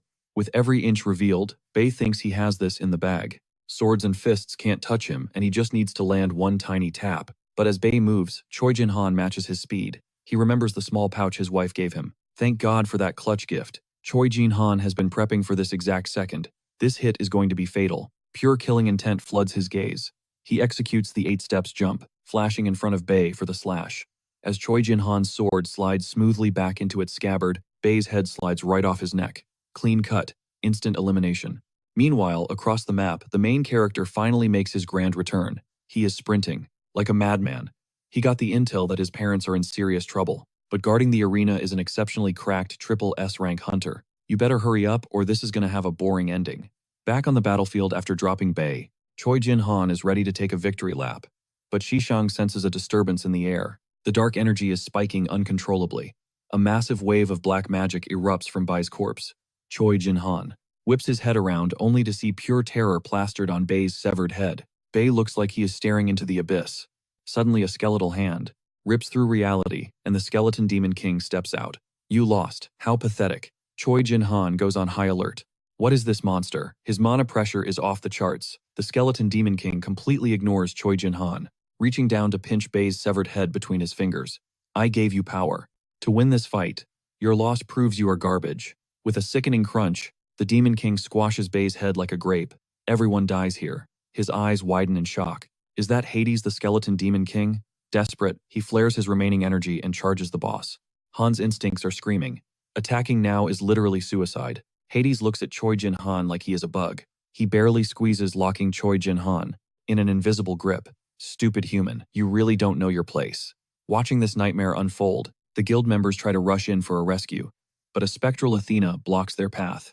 You are all guilty, and this arena is your execution ground. Athena's voice drops to absolute zero. From now on, no one enters the domain of the gods. The moment she stops talking, lightning sizzles behind her and she gets vaporized into dust.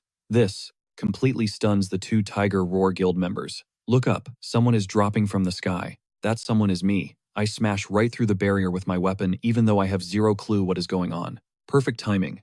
I see you all standing around watching my family suffer like it's some kind of twisted reality show.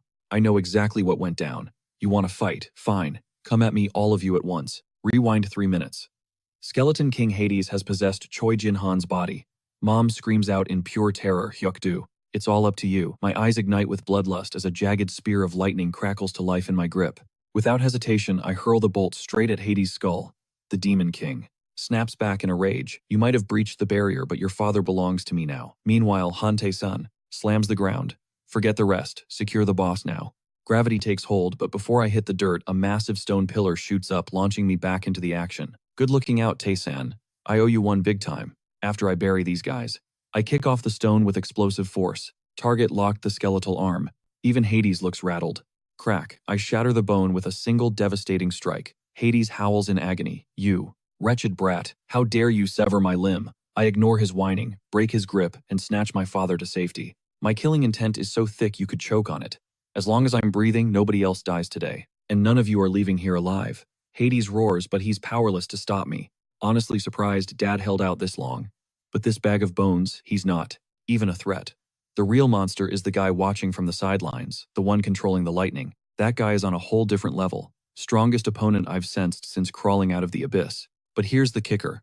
Why didn't his lightning fry me, and why let me breach the barrier? It doesn't add up. But the weirdest part, when his bolt hit me, I didn't die, I absorbed it. I literally used his own power to smash his barrier. I dropped Dad off next to Mom. Questions later, murder now. I stand up and glare at the figure floating above. That guy is a walking disaster. He needs to die first. The Lich just smirks, looking amused. What a show. It's going to be delightful watching you lose everyone you love. That is, if you can even reach me. Suddenly, Fei Long's voice cuts through the air. With that ghost Athena gone, we don't have to play by the rules anymore. Gloves are off. He's barking at Shukanshi, desperate for a rematch to wash away his earlier humiliation. Fei Long blurs into motion, rushing the monk. Round 2 fight, Athena stays put, eyes locked on the Lich up in the sky. She's confused. Why isn't the boss stopping Fei Long's rampage? Then it clicks.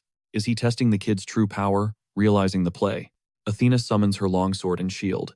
She can't just stand there idly. She glances back at Hugo. Hey, are you just gonna watch all day? You've been silent since we got here. Hugo scoffs. Mind your own business. Heh. Stay focused. Just then, a nightmare aura explodes from the Skeleton King. Death itself seems to leak from him as hundreds of phantom shadows scream toward us.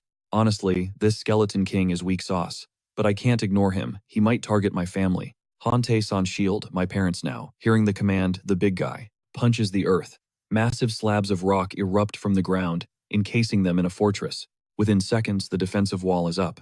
At level 75, that shield should tank hits from anyone here, even with the curse debuffing them by 30 levels. With Mom and Dad safe, inside Tae-san's bunker I can finally cut loose. They dared to touch my family. Today, I'm wiping every single one of them off the map. Meanwhile, that maniac, Fei Long, is trading heavy blows with Shukanshi.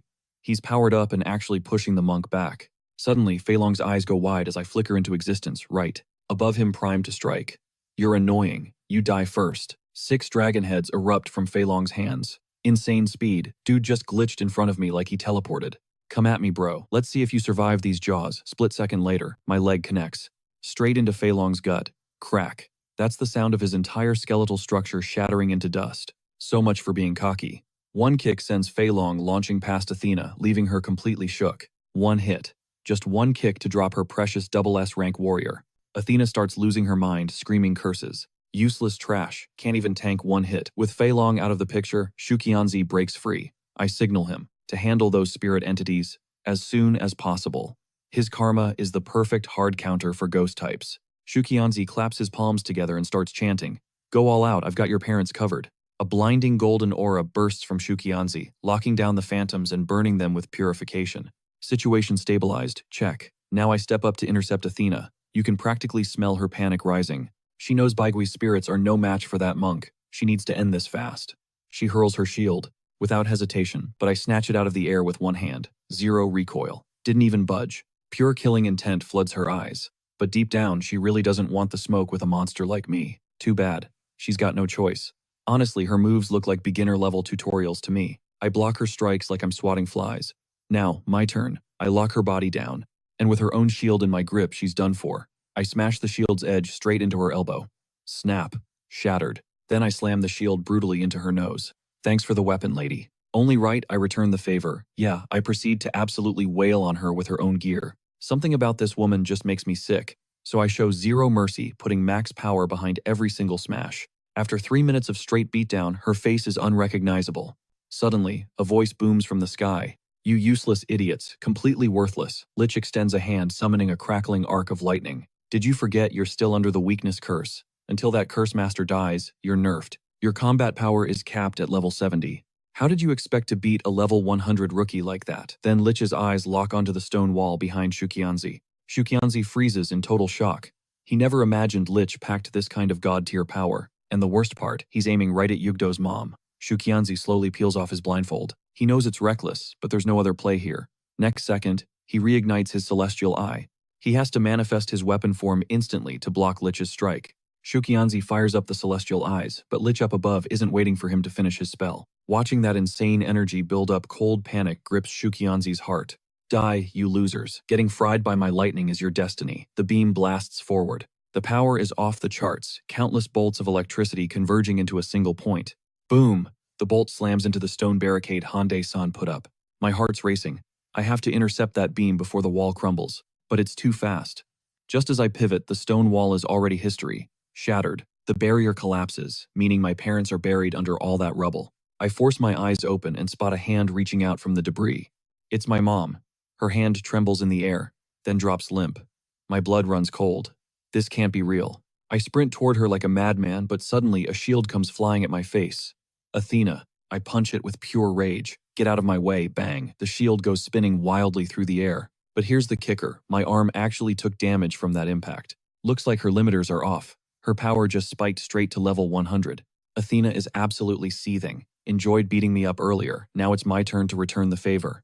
Athena's level just jumped from 72 to 106. With a deafening crash, my fist collides with hers, but I can feel it. Her power is. She's on a whole new level now. Totally formidable. But the weirdest part, the second I clash with Athena, my body just locks up. Frozen. That cold grip of fear starts seizing my heart. What the hell is going on? Athena lets out this cruel, icy laugh. You know why I'm OP? Because that weakness curse on your mommy broke. Which means she's officially dead. I snap. With a roar, I put every ounce of strength into a blow that sends Athena flying. Shut your trap. But she's bluffing. Mom's not gone. It was just a cheap psychological trick Athena used to tilt me. And damn, it worked. I took the bait hook, line, and sinker. Athena sneers, looking at me like I'm absolute trash. Weak minds make the best victims. Just like that, she manifests a light sword and drives it straight through my chest. I'm skewered, but wait, it doesn't actually hurt, whatever. I need to get to mom like right now. No time to dance with Athena. She's totally shook. She definitely landed that hit. So why am I still moving? She scans my stats and realizes the truth. Her ultimate attack did 0 damage. This breaks her brain. She is level 100. How does a nobody just ignore her attacks? Turns out my body is packing divine power that makes the gods look weak. It's like I have a black hole inside me. Any divine attack she throws, I just absorb it and turn it into my own fuel. Athena is completely baffled. What kind of monster is this kid? Unbelievable power. And I have no clue how to use it. But the anxiety is burning me up. Mom is still buried under that rubble. I have to dig her out. Behind me, Athena resets. No wonder the big boss ordered a hit on me. They can't let a glitch like me survive. Next second, she summons a spear and shield. Sacred aura activated. Physical attack and defense boosted by 20%. Athena screams, "Baye Hugo, I got this guy, but I need to borrow your juice." Baye summons his weapon instantly. I curse under my breath. Why do they have to block me right now? I whip around Hugo, the assassin is rushing me too. Suddenly, it's a 3v1 gank squad. The Eslar elites are terrified I'll master this god power and surpass them all. So they want to spawn camp me before I rise. Athena smirks. Game over, kid. I ignore her, staring at mom's hand sticking out of the wreckage. I can't hold back the tears anymore. But then, twitch. Mom's fingers move in the air. Everyone freezes. She's still alive, Athena barks. Lock him down. The trio launches iron chains to bind me. Mom reaches out, trying to give me one last hug. But gravity wins. Her arm goes limp. I catch her hand before it hits the ground. Mom, I scream, begging her to wake up, not to die here. But some people just won't let me breathe. The Eslar trio fires their strongest combo, trapping me. Boom. Dust cloud explosion. The shockwave sends debris flying everywhere. And then through the smoke, I see it. A sight I can't process. I grab my head, losing my mind. No, impossible. This cannot be real. I just got back from hell. How can you leave me like this? 3 bodies. Hanta-san. And my parents. My legs give out. I collapse. I'm about to shatter completely when a hand touches my cheek. I freeze. Mom whispers, "Don't cry. It doesn't look good on you. Yugdo, my son, you have to survive." Mom and Dad are going ahead. I'm bawling uncontrollably. 500 years in the abyss. Fighting to return to you, and you leave me after 1 day. Mom is barely holding on. Don't worry about us. Run. You have to walk on your own 2 feet now. I'll watch you from heaven. Behind me, the 3 guild elites are closing in. The assassin sees his shot. He thinks I'm distracted. Perfect opening. He's not going to miss this. The assassin blinks behind me instantly. I seem totally out of it, zero reaction. Blade inches from my heart. And I spin around. My eyes aren't sad anymore. They are burning with pure, unadulterated rage. You're all gonna die. I'm sending you to join them. The assassin practically pees himself. My aura is way too terrifying. My aura just triggered every alarm bell in his body. His survival instincts are literally screaming at him. Abort mission, run. But the second he tries to bail, I unleash a devastating counter.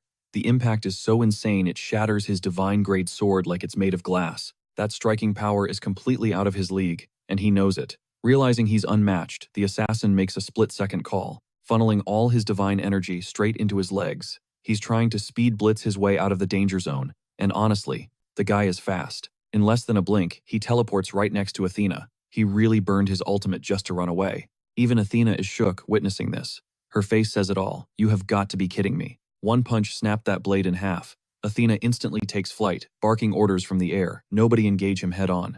You won't even see your death coming, but before she can finish her warning, I vanish. Ghost mode activated. Athena reflexively throws up her shield. Boom. My fist connects with a thunderous crash. Athena, she is instantly regretting her life choices. It feels like a normal human getting flattened by a semi-truck at full speed. She feels every single bone in her body threatening to snap. Meanwhile, I'm channeling pure, unadulterated rage into combat power. It's a zero-sum game today. One of us isn't walking away. With a sickening crack, the shield in Athena's hand completely shatters. She's stunned, but I don't give her a single frame to breathe. My follow-up attack is even more savage. I grip what's left of her shield, barely trying, and crush the edges with just my fingers. It crumbles like a stale cookie. Just wait. I'm wiping every single one of you off the map. Athena is internally panicking. How is a human terrifying her this much? I launch a double-handed strike that sends Athena ragdolling through the air. Mid-flight, she screams to her guild, "Don't use divine power, he'll just absorb it," but the warning is too late. My silhouette is already looming right in front of her face. Athena's thoughts race, crap, I can't dodge this. With a deafening roar, I deliver a devastating hook, right to her jaw. Her body shoots backward like an arrow released from a bow. Watching from the sidelines, the tiger roar assassin is losing it. His heart is pounding out of his chest. Who on earth is this monster? Instant karma. The next second, I lock eyes with him. He's in a weird state, trying to be invisible, but he can't hide from my radar. His danger sense spikes to maximum levels. Did he actually clock me? No way, I'm cloaked. But when my fist materializes inches from his nose, he has to face reality. I didn't just drain his divine power. I downloaded his entire stealth moveset. While I'm busy brawling, my mom is lying in the rubble. A voice sneers, "Looks like you're having a blast over there. But did you forget something? So obsessed with fighting you'd let your dying mother rot. What a disgraceful son." The Skeleton King's claw slowly inches toward my mom. But Chuchunzi isn't having it. The monk sprints toward the Skeleton King for the save. But mid-stride, the king's weapon locks onto him. Whack! The weapon slams into Chuchunzi with blinding speed. Poor guy didn't even have time to scream. The Skeleton King already hated that monk, and now he's trying to play hero. Of course he got swatted. I sense big trouble. I didn't expect Chuchunzi to be absolute fodder for the Demon King. But I can't dwell on that. I immediately sprint toward Mom's location. That invisible assassin slow claps. Bravo Baiyi. Simultaneously, I'm already right behind Baiyi. He senses me panic-dumping energy into an attack. He actually thinks he can outspeed me right now. I curse internally. Why are these NPCs so annoying? Boom, Baiyi fires off his energy blast. But when the smoke clears, surprise buddy, I'm still standing. I tanked that hit face first. Baiyi looks salty. So you can absorb divine power, huh? Fine. Let's see how much juice you can hold before you pop. I'm actually stunned.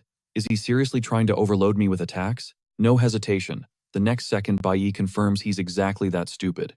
A fresh wave of death flames charges up in his palm. It's not as strong as the last one, but still nasty. I can block this. Meanwhile, Athena is about to cough up blood from pure frustration.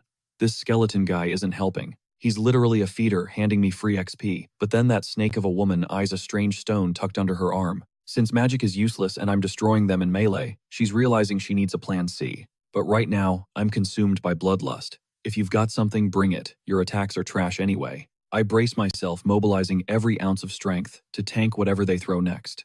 My gut screams danger before my eyes even register the threat. Athena isn't aiming at me, she's blindsiding Mom.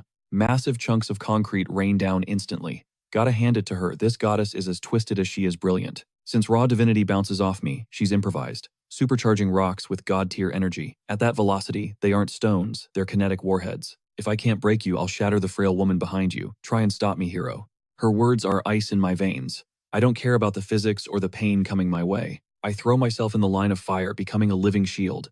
One thought burns through me. I should have ended this witch the second I had the chance. Athena cackles like a maniac. Burn, burn it all down, she screams, signaling every Slargoon to jump in at once. The sky turns black with debris. I'm smashing boulders midair, fists flying, but it's like trying to punch back a landslide.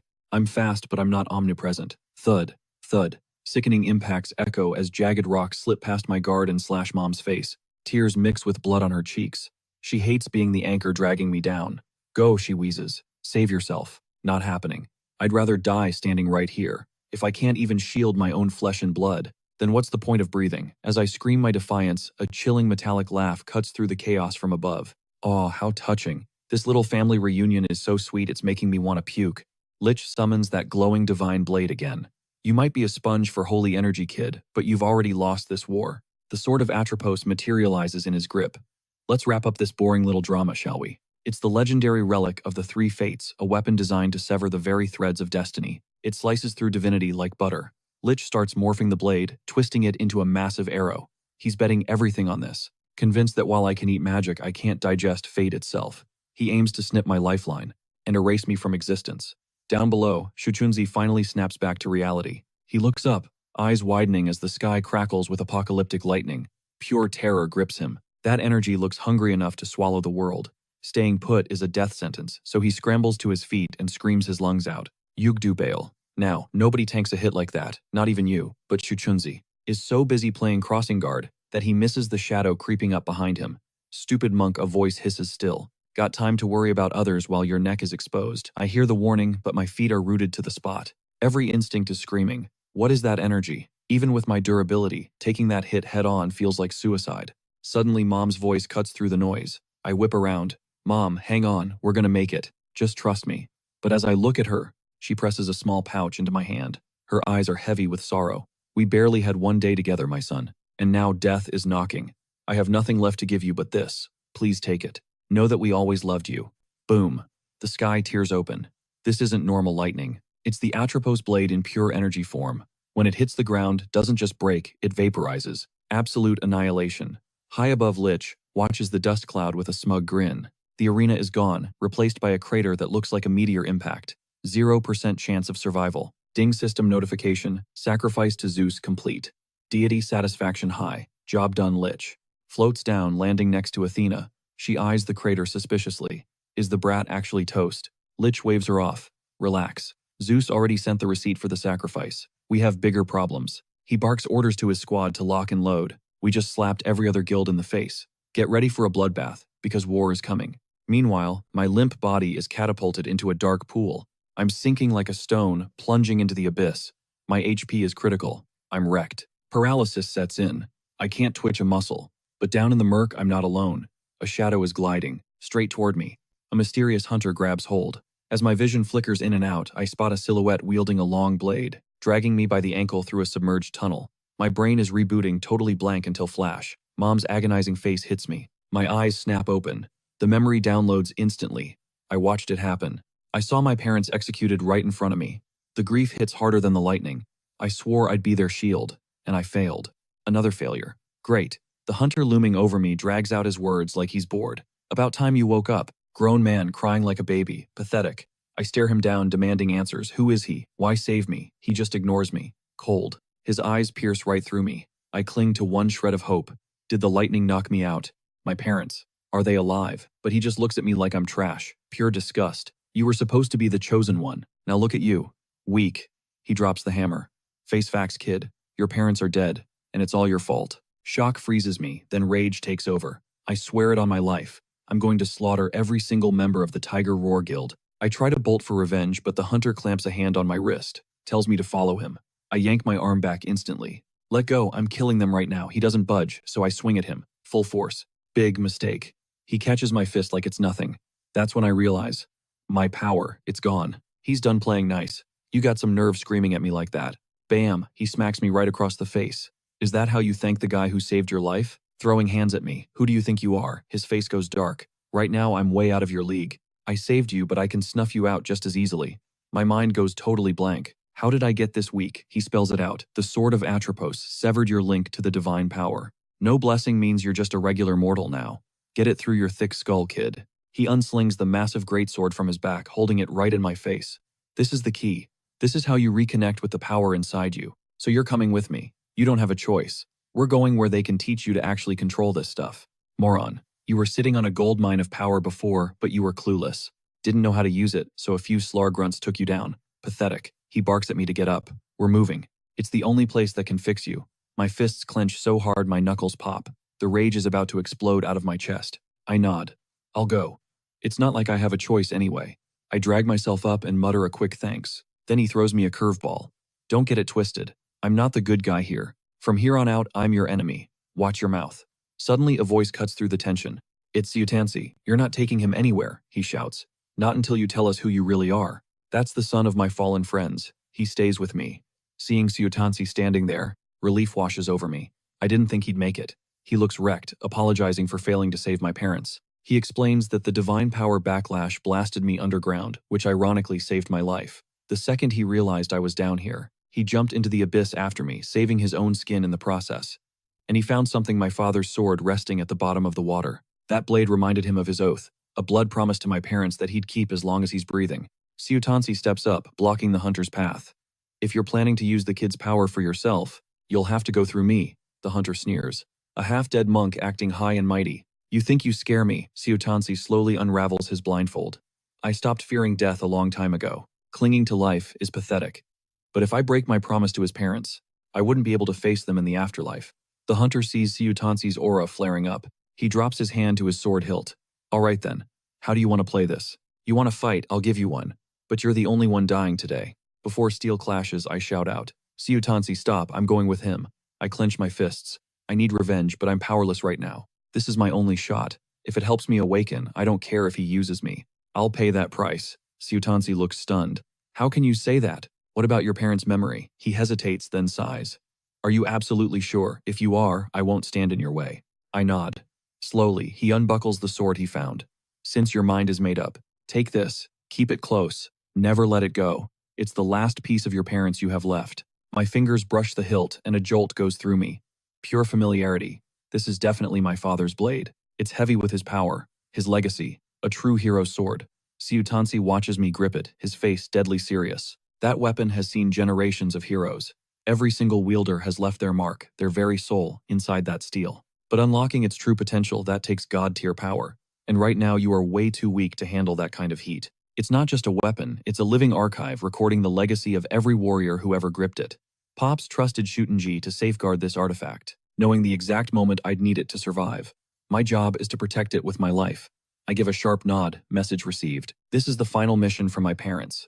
They literally burned through their prophetic visions just to secure this blade for me. That means this thing is an absolute game changer. The hunter behind me snaps me back to reality. Clock's ticking, we gotta bounce. Every single second is do or die, right now. We push deeper into the abyss of the tunnel. It's been a wild ride, glitched into that creepy tower, barely managed to break out. Reunited with my folks only to have them ripped away again. I'm flying blind here, no clue where this path ends or what nightmare is waiting for me. But one thing is for sure. The place I'm headed, it's gonna be nothing short of legendary.